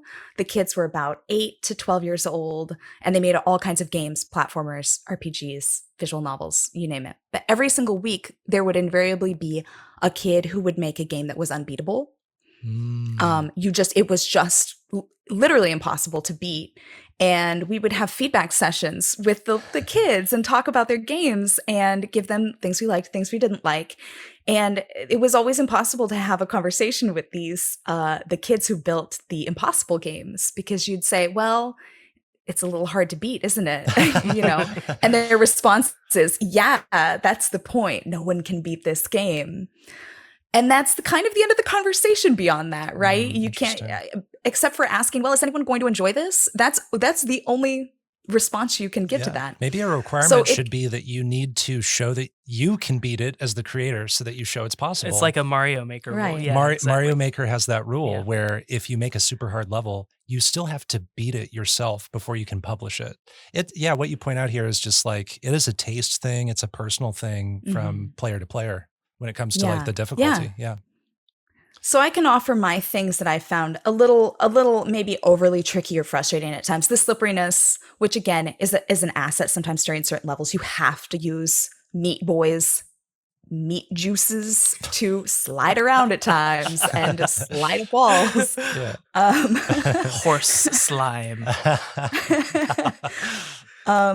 Something else, I think my maybe least favorite aspect of the controls and his movement is that you can drastically change Meat Boy's direction and momentum mid-air, which feels like, from a physics standpoint, kind of unexpected and confusing, and was just I found it to be the least precise control in the game. But that's it. I don't have a huge number of dislikes. Awesome. And so wrapping it up, what would you score this game out of 10? Yeah, I think for me, this is going to be a 9 out of 10. I really can't find a lot of fault with it. They've, had lots of time to work on it and polish it up. For me, it's as close to a perfect game almost as you can get. That's so sweet. Reacting to something you said about the amount of polish in the game, I think there might be something to be said about this prototype idea. We don't see it. I don't think developers are able to do it a lot of the time. But maybe a lot of the polish in this game came from the fact that they did have that version in 2008 where it was kind of a prototype. It was kind of them trying their hand at something. And then Super Meat Boy is the final, version, if you will. I'm curious about that because most of the Flash games that I have tried are not super capable of gaming at this speed that we see in Super Meat Boy. So I'm curious about that. It could have been an opportunity for them to figure out the fundamentals, the baseline, and then we build from that. Now that we're developing for all these platforms, we have all these tools and we can really make things nuanced and go faster and things like that. Yeah. Awesome. Thank you for sharing your thoughts, Emily. DiscoCola, what are your thoughts on Super Meat Boy? All right. So my overall thoughts after finally trying Super Meat Boy, I can see how it influences a lot of really other important indie games that would follow. I'm thinking of Celeste. I'm thinking of Getting Over It to a degree, and even a little bit in our upcoming game Pizza Tower. I see little influences here and there in a lot of those kinds of games that require really fast reaction time platforming. And I think Super Meat Boy is a pioneer in that, at least in the indie game space. I'm surprised at how well it holds up compared to our previous featured game that also came from Newgrounds, Castle Crashers. I feel like Castle Crashers felt a little lacking compared to my memory of it, whereas Super Meat Boy is a game that feels like it was probably as good today as it was back then. However, as Emily sort of alluded to, it is a game that I consider difficult for the sake of being difficult. And I'm relieved that I never turned it on in the old days. Otherwise, it would be one of those other games with an incomplete trophy list, just looming over my sleep habits. So you played this on your trash profile? Oh, 100%. Totally was never going to touch DiscoCola 304 on PSN with this. For anybody new to this idea, DiscoCola doesn't like introducing a very, very hard game to his main PlayStation profile because it means that he might have an incomplete trophy list there. Yeah. And he wants to maintain as much perfection and completion as possible on his main profile. That 100% matters to me a lot. Yeah. And there's already 4 or 5 games that is impossible to complete now that I started back before Cancer Trophies existed. But nothing I can do about online servers. No amount of getting good will ever fix that. But anyways, all the same, here is what I like about Super Meat Boy. I think the simple formula of just jump, wall climb, and run allows for a lot of wild variations, and those variations can be learned very quickly because the formula is just so succinct and so simple. And I think that's just good game design, good principles to start a game with. I like that the premise is really straightforward.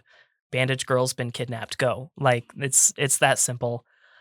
One of the things that really surprised me is that even with really like crude and antiquated looking graphics in the cutscenes, most of those cutscenes were actually able to portray necessary development without the use of words, and this is mostly done through facial expressions, which is really surprising because there's not a lot of like detail, not a lot of like artistic depth going on in these facial expressions. So there's still like a lot of emotion portrayed for something that is just a slab of meat that happens to be sentient and walking around. There's a lot of like quick editing too, like lots of fast cuts and lots of like when you see characters move, there are like swishy sound effects like whoo, whoo, whoo. Yeah. You know, everything's just has a speed to it too. Yeah, and it's, you know, it's just something that really surprised me. Even like the cutscenes that I don't like as much, there's still like emotion. I'm like, I don't care about this scene, but it's still surprising to get all that out of something that doesn't necessarily look the best, just speaking shallowly. I do think the art style is cohesive. I do think it's definitely of its time. But it was always like a very tempting draw for me for a good number of years. I don't think I'm as drawn to it today as I might have been maybe just 6 or 7 years ago. But I do think the art style is like really cohesive and is really interesting to look at. Another thing I really like is when I get into that really good flow state, getting the flow on one really tough level and then just carrying that flow over into 2 or 3 subsequent levels and just like immediately beating those next 2 or 3. That feels awesome. That's a really, really satisfying feeling. I'm not always getting into that flow, but when I find it, it's super great. I really like taking that moment at the beginning of a level just to sort of sight read the platforming and the timing. Sometimes I can kind of feel like I'm seeing the Matrix. It's like there are so many, especially on levels that have so many moving objects. It's like, oh, okay, I need to jump there, and you know, dash run through all these parts really, really fast.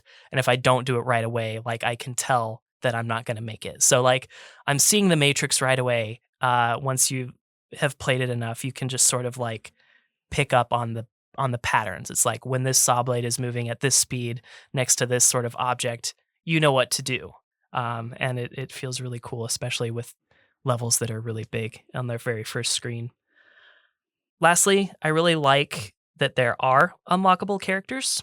I didn't get any of them, but I watched some gameplay later and I was pleasantly surprised that they weren't, you know, all like Meat Boy shaped colored skins like Brownie, I expect is an unlockable character. Right. And a lot of them seem to have their own like special movement ability. Like I saw that Yosef from Machinarium is in Super Meat Boy, and his skill like seems super crazy good, and it's also something that he can't do in his own game. So that is not a platformer. That game does not move fast. He does not propel. But that draw of Yosef actually, you know, Yosef specifically does have me reconsidering my current completion status of Super Meat Boy. I do have complaints, but specifically I have 2 pretty big complaints. And as Emily sort of alluded to, first and foremost, this game is hard, but the game is difficult for the sake of being difficult. I hate that game design philosophy. It isn't fun for me. I don't always feel good when I'm playing the game unless I am in that flow state. But the flow state doesn't happen for me often enough for it to be worth it at all times. Yeah, I feel like the flow state happened to me after I practiced levels and had already beaten them, and I was returning to them to collect things. Yeah, I kind of felt like you, where I'm not reaching that flow state naturally, like a lot. Yeah, and maybe if I had more free time, that would change if I like could revisit levels, but I don't, that's not my life right now. So, and my other big complaint compounds my first complaint quite a bit, and that's that I don't like the run in this game. I happened to listen to our episode recently where I talked about Mighty Gunvolt Burst, where we talked about easing in that game and the walking animation and how the build up to max speed and mostly the descent to stop felt just right. I don't really feel that Super Meat Boy's easing into his run is my favorite. Like, his easing causes me so much grief. I don't like the timing on it. He does this like automatic little tiny hop at the start of his run, and if you try to jump while that animation is happening, you don't jump, and then you just fall in the pit. So if you're just like right away starting that level on one of those small platforms and you try to run right away, you have to like time it your jump right, and you can't do it right away when you start the run. So I've met a lot of deaths because of that, and I don't like the run. And it prevents me from getting to that like flow state a lot more often than I would like specifically. So Yeah, you might have to think a little bit before you want to make a series of movements at that point, like on Yeah. a small platform, Right. especially. And the trouble with that is that I can tell that most levels are designed in a way where, like, if you are a player that starts your action right away, everything is timed perfectly for you. And so my instinct is to start running right away because I know everything is timed perfectly for that. But if I don't keep in mind that short little hop animation, I just like I die a lot right at the beginning of stages, and it's frustrating. As an extension of that, I do find that certain precision jumps sort of feel like luck. There's a lot of times where I'll feel like I'm doing the same input at what feels like the same time, but I don't always get the same result. And speaking of like inconsistencies and like levels being timed, most of the world seems to work on a global timer, and that global timer seems to reset after each death. But I found that when I was dying quickly and dying often, sometimes timings would get off. Sometimes that works to my benefit, but usually I have to like force a death or leave the level and restart it to sort of realign things. So this may have been like a hardware issue with just being on PlayStation 4 specifically. Yeah, But I was noticing that too. okay, so you had some issues with that. But yeah, it happened more often than I would have anticipated, where maybe the global timer had saw blades moving at a totally different time in a certain part of the level, and it ruins the point of the level. Because again, to the game's credit, the placement and timing of most obstacles is set very precisely. So I did notice that a few times. Despite all of the variations on the levels and obstacles and designs, I did start to get to a point where I felt like I was in a rut. I got bored at a few too many points, so it didn't quite keep me coming back the same way it did for Emily. And then I think the aesthetic is just a little bit too crude for me at times. It's something that I already knew would be an issue for me. It was an issue for me with Castle Crashers in the forest level, and I know it's going to be an issue for me when we play A Binding of Isaac. But just some of those design choices, some of those artistic choices are just a little bit too crude for my tastes. And I've always just kind of been that kid that was like, never thought fart jokes were funny. Right. So That's a personal taste Yeah. thing. Totally. That's always been me. But yeah, that about does it. Super Meat Boy is a game that I am glad that I did finally have an excuse to play. And I'm super stoked that I didn't play it sooner. There were individual levels that would sometimes take me like 30 minutes to finish, and that's not totally what I wanted to get out of a game. If a game is going to be difficult for the sake of being difficult, I would rather it be a platformer like Super Meat Boy as opposed to something like Into the Breach, though. It is satisfying when I overcome something super difficult, but I feel like reaching that difficulty point happens a little bit too often. I love finding that flow state, and I have a lot of fun when I'm in that flow state. It makes me feel like a true platform gamer, and I love that the levels are precisely designed. I love watching speedruns, but I don't totally love playing the game, but I am intrigued to see how differently other characters play, so there may be just a little bit more mileage in me. All the same, I'm sorry to say this, but for my taste, Super Meat Boy is probably closer to a 6.5. 6.5. That sounds fair given what you've described. I'll move on to my thoughts. I don't think I have a ton of thoughts, and some of my thoughts echo what you both have said. But I think Super Meat Boy holds up to this day as a really fun platformer. I had a blast making my way through the 7 worlds. I had played this, closer to 2010 back in the day. A lot of it was unremembered, so it was basically like playing brand new. Yeah, I mean, like I forget games from back then, so it's like I get to enjoy things just as much or maybe more.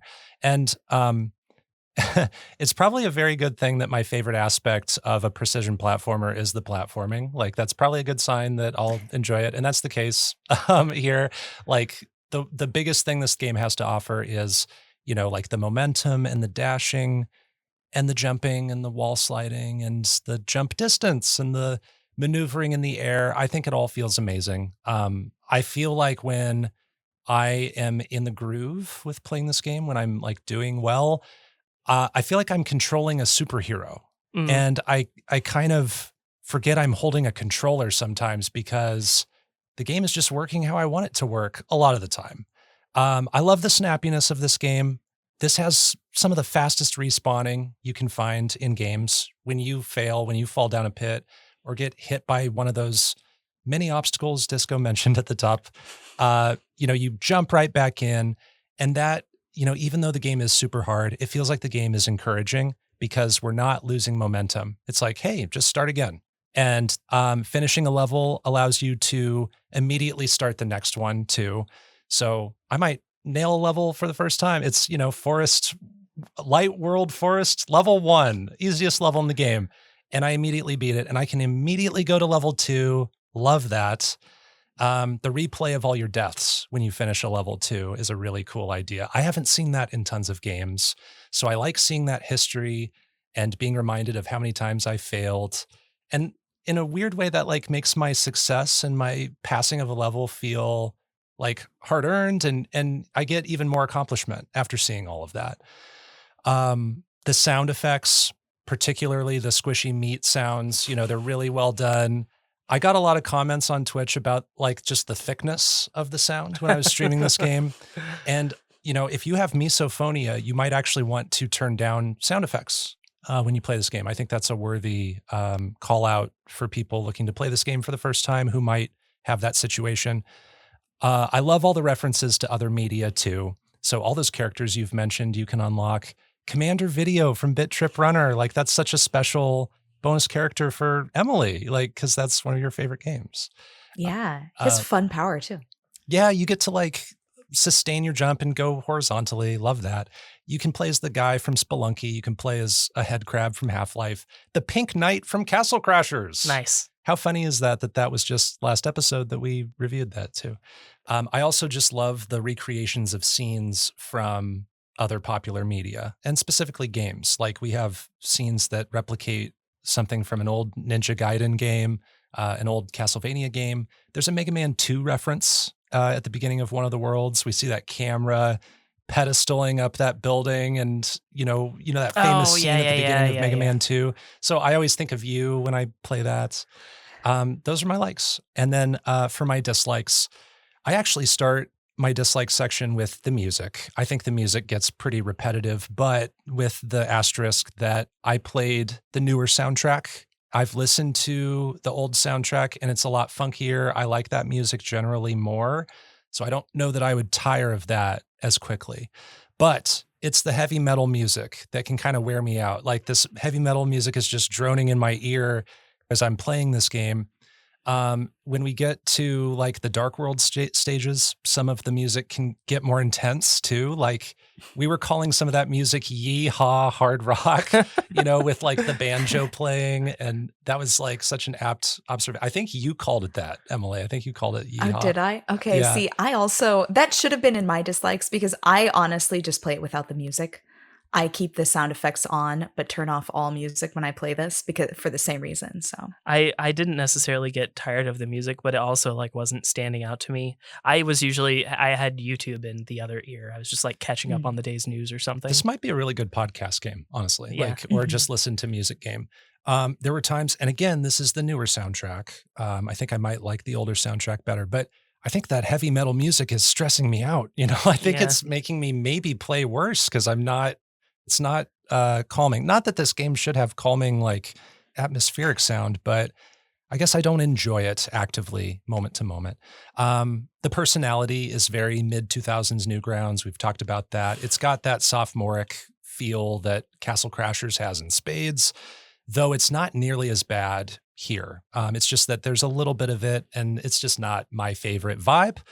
The slipperiness and the movement when you're next to the edge of a platform specifically can be tricky. This is when either I hold in the run button and I start running and I just glide off the edge way farther than I mean to, or sometimes I just drop like a stone off the off the edge. I just fall like really fast, and I can't always figure out like exactly how to run off of the edge of platforms specifically. The balance of approachable content and super hard content could probably lean back toward the easy side for me. This is kind of going back to your comments about hard for hard's sake. I don't know if I would use those words, but I think just the balance of what are the easier levels, what are the harder levels. I think just more of the levels could be on that easier side. And that's kind of similar to what I've said about Celeste before. I think just Celeste is amazing, one of my favorite indie games, but I wish more of the percentage total of that game was just like more approachable. And I think the same here. This is a minor complaint, but the achievements are sadistic. There's this not a particularly harsh critique, but as a trophy hunter, I'm turned off by the 100% requirements. You have to ace every world without dying, including the dark worlds. I don't know how people have done this, but thousands of people have, and I don't know that I ever will. Gross. It is gross. Don't blame me for putting it on your cancer trophies profile. But overall, Super Meat Boy is a video game, heckin' video game that's pure fun to me. It has the thinnest of stories and setups, but what I'm here for is the jumping and the dying and the repeating until I make it through, and then I feel like I'm accomplished and I feel like I've gotten better at a game. That's what this game is. I largely really like the controls.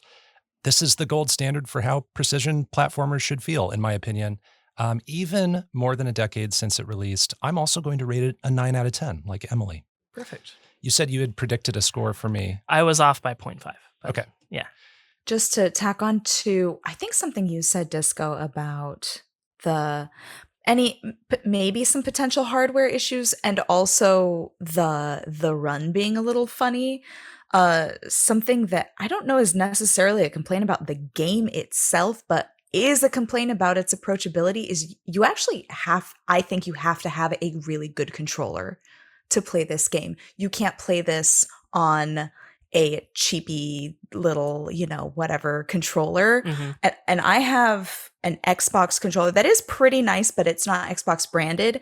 And the buttons are a little bit mushy. And there were a couple stages where I was actually struggling to just be able to push the button physically as quick and snappy as I needed to beat a level. Yeah, that's... I do have my PS4 controllers, and they do have the cross button that does stick sometimes. So that was actually an issue occasionally where like my old PS4 controllers, the cross button did stick a little bit, but I still had those issues regardless of button quality. Yeah. Yeah. It's going to vary. And this has been on so many platforms too. Like this is on the Vita. Can you imagine playing this on the little Vita handheld? I would struggle so hard. That would be so hard. Probably better than the Wii U, which it was also on. Oh yeah. Dang. Oh, I did play this. I played a bit of the boss level in the end, the area at the end on my new Steam Deck. Oh, you got the Steam Deck. Congrats. I did. I finally did. And I actually did notice something kind of wacky, maybe a bug with the Steam Deck build of the game. This is the level where you're sort of being chased by Dr. Fetus and he's shooting missiles at you. Yeah. He gets ahead of you every single time. He goes ahead of you in that level when I play on the Steam Deck. And I had watched you stream it, Bo, and I was like, I'm very sure he's chasing he you always the whole follows time. you from behind. Yeah. So that was a little oddity. I don't know. I think that level is Edmund McMillan's favorite stage or one of his favorite stages in Super Meat Boy, actually. He said he had one of those AMAs back in February of this year. And I asked him a question because I was curious, like, what's one of your favorite Super Meat Boy levels? And he said the final level in the end. Just Interesting. no other explanation, but Well, fun maybe little fact. if that is an issue, you want to capture it, and he'll maybe want to fix it specifically. So, a lot of what Super Meat Boy has is optional, like we mentioned. There's those bandages. There's the Dark World. There's a lot of stuff to do here. I did next to none of it. How about you guys? So when I first played this, I did kind of have hopes of at least getting all A+ time scores on levels. I never achieved it, but I did get pretty far in the first couple of areas, sort of getting 100% A+. And I found that, like I think you said, Bo, going back after having beat a level to try to do better at it and having progressed further in the game, I succeeded more often at doing things faster. So I've sort of preferred to just go through as quickly as I can any given area before I start returning to find bandages, warp zones, etc. I think that there's a lot of they train you really well in the game by introducing new elements and by increasing the difficulty and precision with which you have to approach those elements. They train you really well to get more accustomed to the controls, to the environments. And so I find that I'm usually better at earlier stages once I've gotten through a whole area. Yeah, getting to like Hell and then the Rapture and the End and Cotton Alley, those condition you in such a way that you then, it trivializes the first 3 or so worlds, and then you save time probably in the end, going back to those earlier stages to collect bandages and things.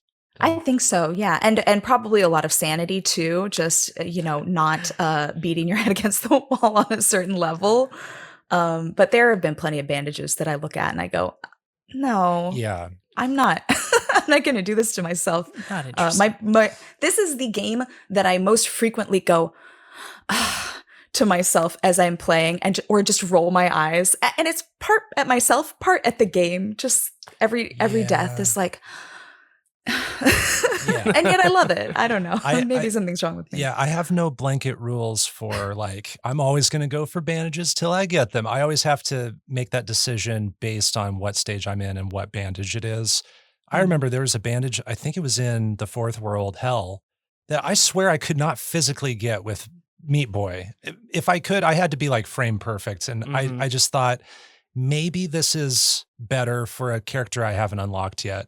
And it would just happen in a few seconds. I think I know exactly which one you're talking about too. Now that you've said it. It's a level with portals, and just off to the left, you have to like jump outside of a building, climb up a wall, and then jump back into the building at such a weird angle. While saw blades or something are flying at you. It's so hard.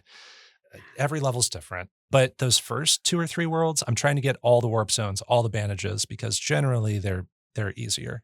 I slowly unlock those bonus characters, but I always want to use Meat Boy. Emily, do you try the bonus characters, or do you just stick with Meat Boy?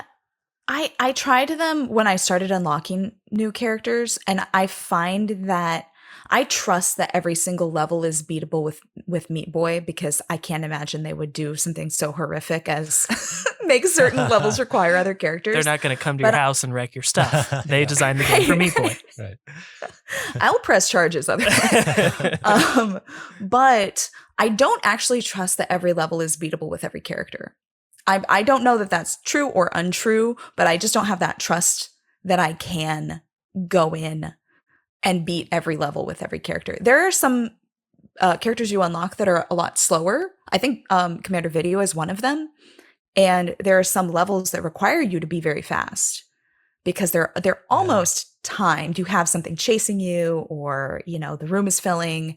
And I really don't know that you actually could successfully do it. Yeah, I have no idea. Like they feel more novelty at that point. Yeah. So I didn't watch it, but I did see that there is a video on YouTube of somebody that beat every single level with Tofu Boy, which I assume means super slow boy. I don't know anything about Tofu Boy, but if that is the case, apparently it can be done. Yeah, maybe you have to just do crazy strats for some of I them, don't like know. Yeah, Commander dude. Video. Commander Video's paths through some of the levels might look very different than Meat Boy's. When thinking about moments from this game and just gameplay ideas, from obstacles to entire stages to maybe boss fights, what are some of your favorite moments? I loved all the moments that you meet different other Meat Boys. And there are lots of Meat Boy like characters, big and small, but there are moments where you encounter actual Meat Boys or see them.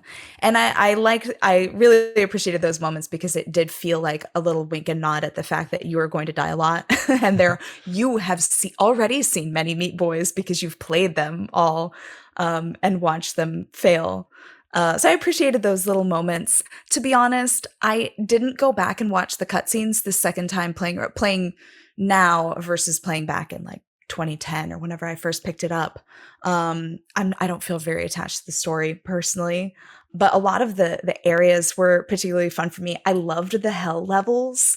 Some of the additions and new elements that they include, like the fireballs, the moving platforms, and particularly the little portals, started to make it feel almost like a puzzle platformer as well, which I really appreciated. And just the vibes were very fun. Thick even, if you will.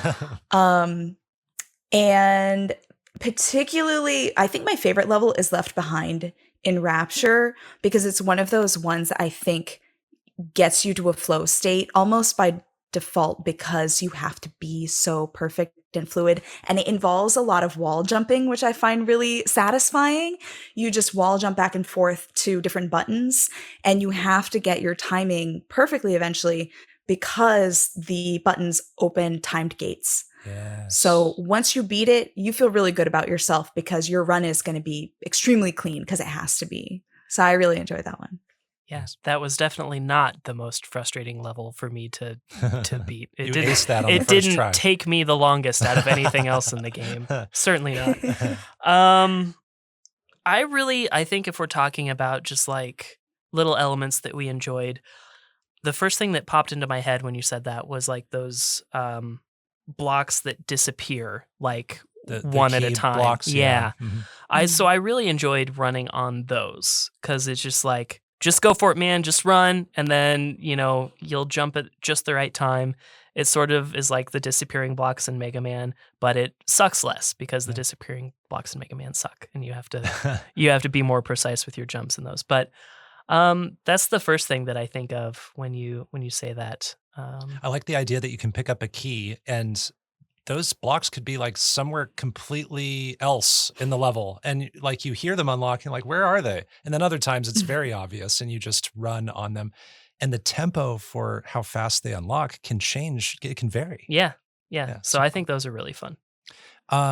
You mentioned the portals in hell, Emily. I love those too. I wrote down the same words actually in my notes. Like there's light puzzle solving. You're like sight reading these levels.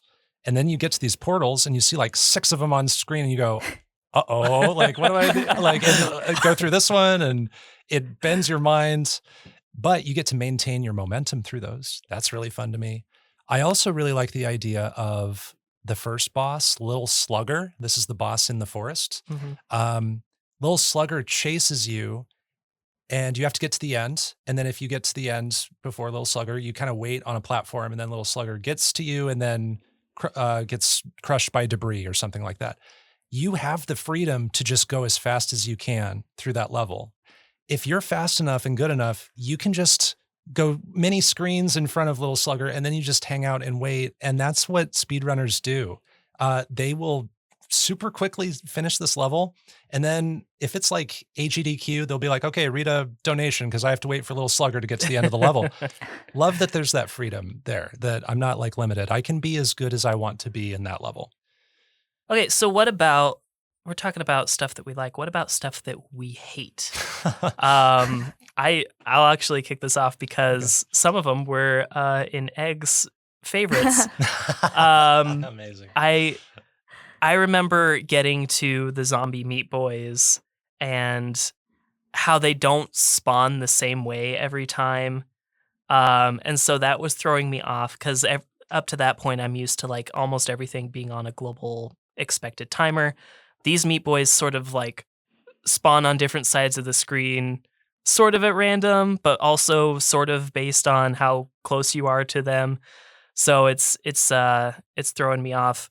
Another one, again, was the fireballs. I remember the first level where I got to the like bouncing fireballs, and that was one of the moments where I saw the Matrix. I was like, oh, okay, I know what I need to do. I need to hop here, here, here, and here at this time.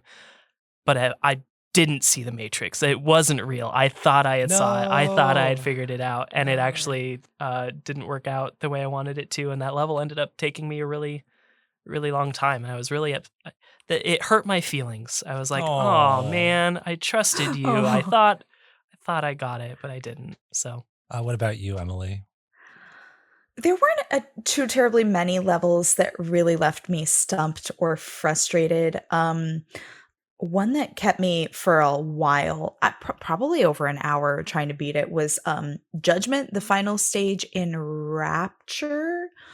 Actually, this is similar to what you just described, Disco, with enemies in a level that have some kind of weird inconsistent behavior and not being able to rely on them being in the same place or moving along the same path the same way every time.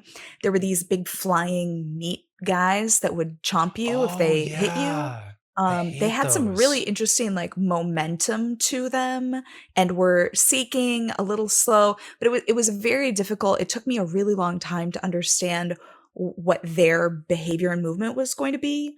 And there were some inconsistencies from one run to the next about how they moved. So that was quite frustrating. And then Omega, the final stage in the end before the boss, was a complete nightmare for me as well. And it touched on what you described, Bo, which is that really fiddly, as they would say on Great British Baking Show, very fiddly movement when you're on a platform and you can just so easily slide off. There are a couple moments in that level where you have to balance yourself very precariously on like a one square surface, but you have to get essentially from the furthest edge of it and run across in order to make the jump you have to make. And if you don't start at the very edge of it, you don't quite get enough momentum in your jump to reach the wall that you have to wall jump off of. And that alone, and that's the beginning of the level. I know. You don't get to even practice later bits of the level before you've really like excelled at that moment, which was very frustrating. Yeah, so I was just lightly tapping that D-pad just to inch over to the side, get as much space as I can between me and the next jump, and that's not always the most fun thing to do. Yeah. No. But I think those were it. The one boss fight that I really struggled with was, I think, the one in the salt factory where it's sort of a race with Brownie, salt. Right? Brownie? Yeah, Brownie, I think Brownie's in that. Okay. Is it a jerky cube? I forget what it is. I think he's poop. I think he's a big turd. Okay. Yeah. Oh, you're right. Yeah. And that was one that I struggled with because of the controller and really struggling with being able to hit buttons with the speed and accuracy that I needed to. Mm-hmm. Yeah. So, yeah. I remember struggling with many of those too. I wrote down a level here. It's in Cotton Alley. It's the 15th level, and it's called Lockout. And this is the level where you have to get 6 different keys while projectiles are constantly shooting at you.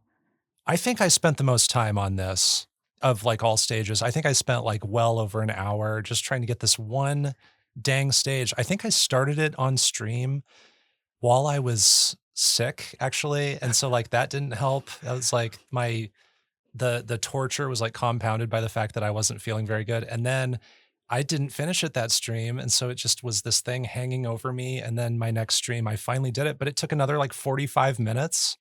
God, that was hard. Yeah, so that's mine. I didn't touch Cotton Alley. I rolled rolled credits and I started the first level. I'm like, nah, I'm good. worth watching a video for, but yeah.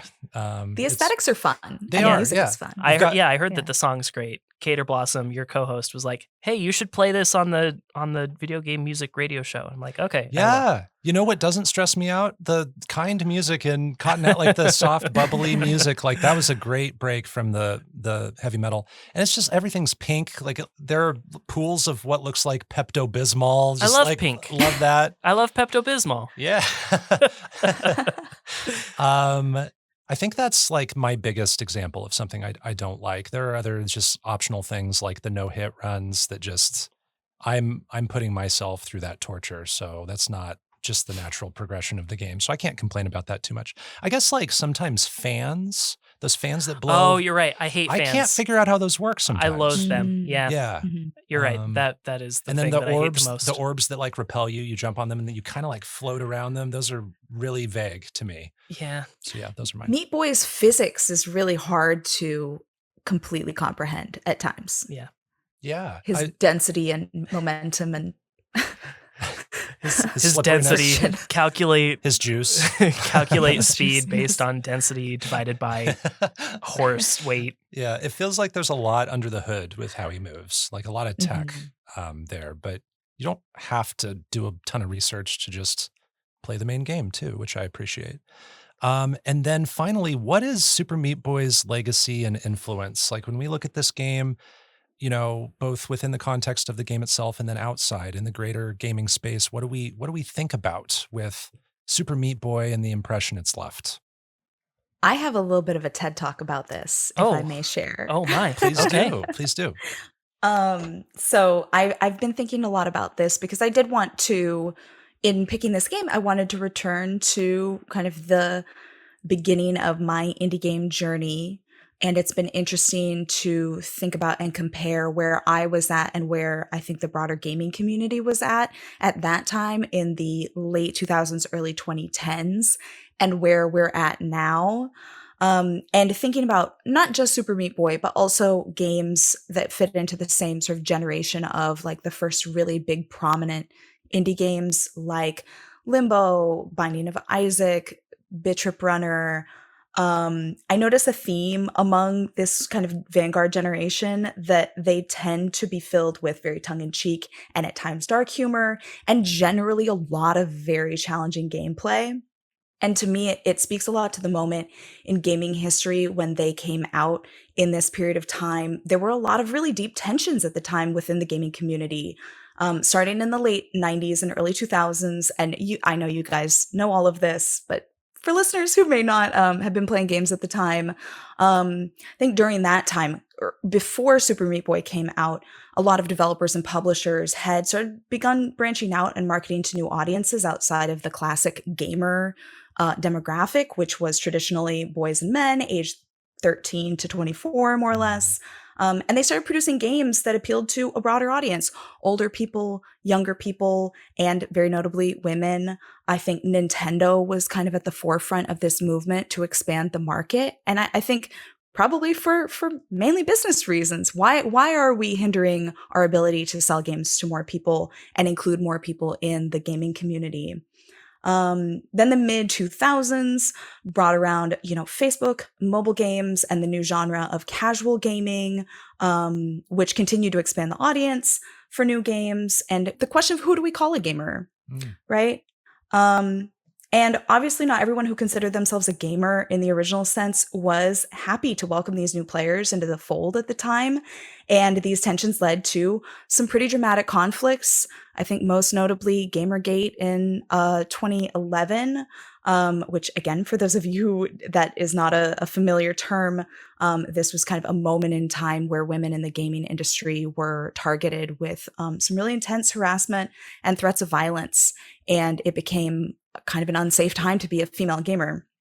So going back to these indie games, I'm not necessarily saying that these games or their fans supported this kind of radical exclusion of new demographics from the gaming community, but I do see a tendency to create these really challenging games with some kind of, like you said, crude themes or humor or art styles as its own form of drawing boundaries around who does and doesn't belong, and as a way to designate who is and is not quote unquote a gamer.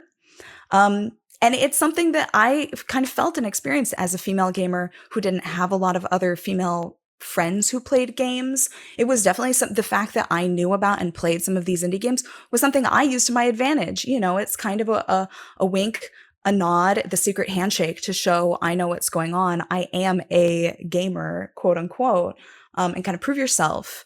But fast forwarding now to the present, being more involved in kind of the indie game scene and conversations around games, and what we're talking about today around inclusion, diversity, accessibility, approachability, all of this does feel really starkly in contrast to, you know, these values. And I certainly don't think about these games the same way now that I did back then. I think back then I saw them as a door to prove myself to people as a gamer. Now I feel like I don't have to. I play games. I am a gamer, and that should be an offer and a door that's extended to everybody. No one should have to prove it. If you play games, if you love games, you are a gamer and you should be welcome in the broader gaming community. And that, well, thank you for coming to my TED Talk on this matter. Applause. Yes.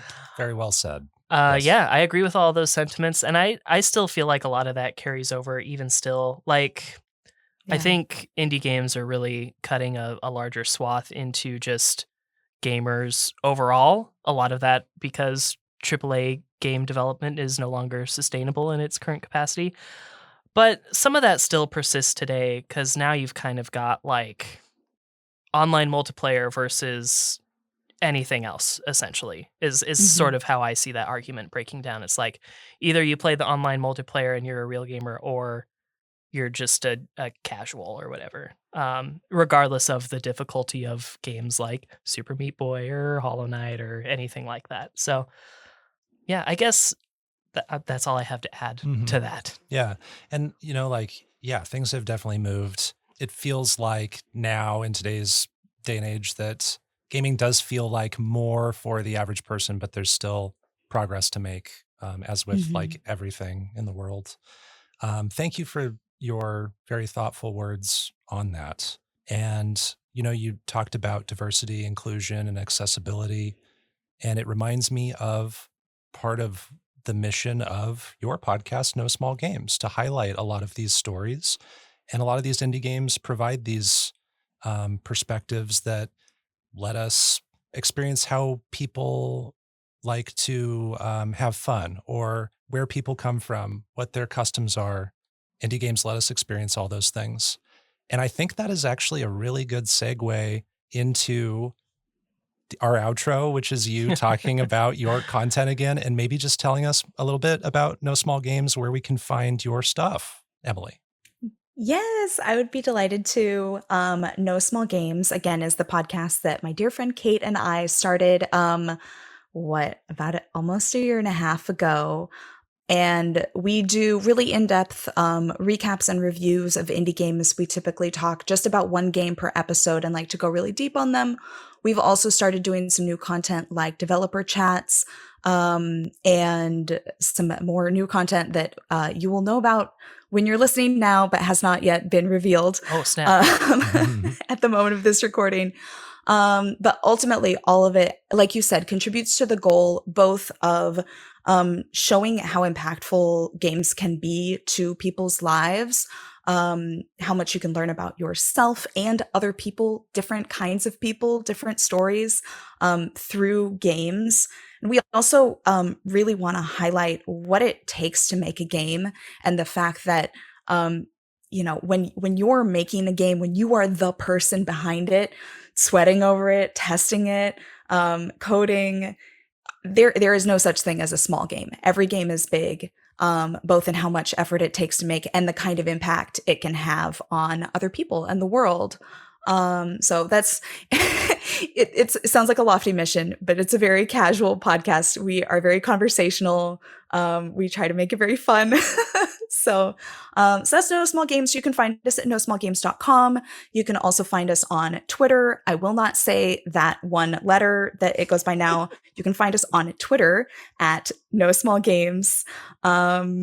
And we publish our kind of typical episodes every other Thursday. You can find us on Spotify, Apple Podcast, all those podcast platforms, even ones I don't know about. Cool. Yes. And then you can find me on Twitch at aSpecificEgg. I stream a few times a week. I almost always stream indie games, and I typically am playing on stream what we'll be covering on the podcast. So if you ever want a little sneak peek into what's coming up in the future on No Small Games, both Kate and I tend to stream the games we're going to talk about. Yes, and it's And I think always a that's blast. It's always a Yeah. blast. And we'll include links to the stuff you just talked about, too, in our show notes. Emily, thank you so much for being our guest and for picking Super Meat Boy and sharing your perspective and your review. Just for being our dear friend. Yes, it's been a pleasure as thank always. you. It's been an honor to be here. It's an honor to be your friend. And I appreciate you both so much. And this podcast, I'm a big fan, too. Oh, thank you so much. I appreciate it. Well, that's our review of Super Meat Boy. You can play it on, get ready for this list, PC, Mac, Linux, Wii U, Switch, PlayStation Vita, PlayStation 4, and Xbox 360. Emily rated it a 9. DiscoCola rated it a 6.5. I rated it a 9. That's the end of this episode of Underplayed. You can find more of our episodes at kzum.org/underplayed and on common podcast platforms like Spotify or Apple Podcasts. Our music was composed by Jack Rodenberg. Our art comes from Onimochi. Underplayed is on Twitter, Instagram, and Threads at UnderplayedPod. You can also find me in those places at Bopo, that's BO_PO. And I am DiscoCola in all of those places as well, to varying degrees. And hopefully, by the time this episode comes out, maybe on YouTube, might be working on a little project there. No guarantees there, toddlers at home and all that. You can find Underplayed on Twitch as well, twitch.tv/Underplayed podcast, where we play our co-op games. By the time this episode comes out, we'll be at least thinking about our co-op game. Yes. And maybe starting soon. So check that out. Next time, we'll have 2 more secret games to review, and our featured game will be Cocoon, a puzzle adventure developed by Geometric Interactive. Until then, everyone, keep on playing.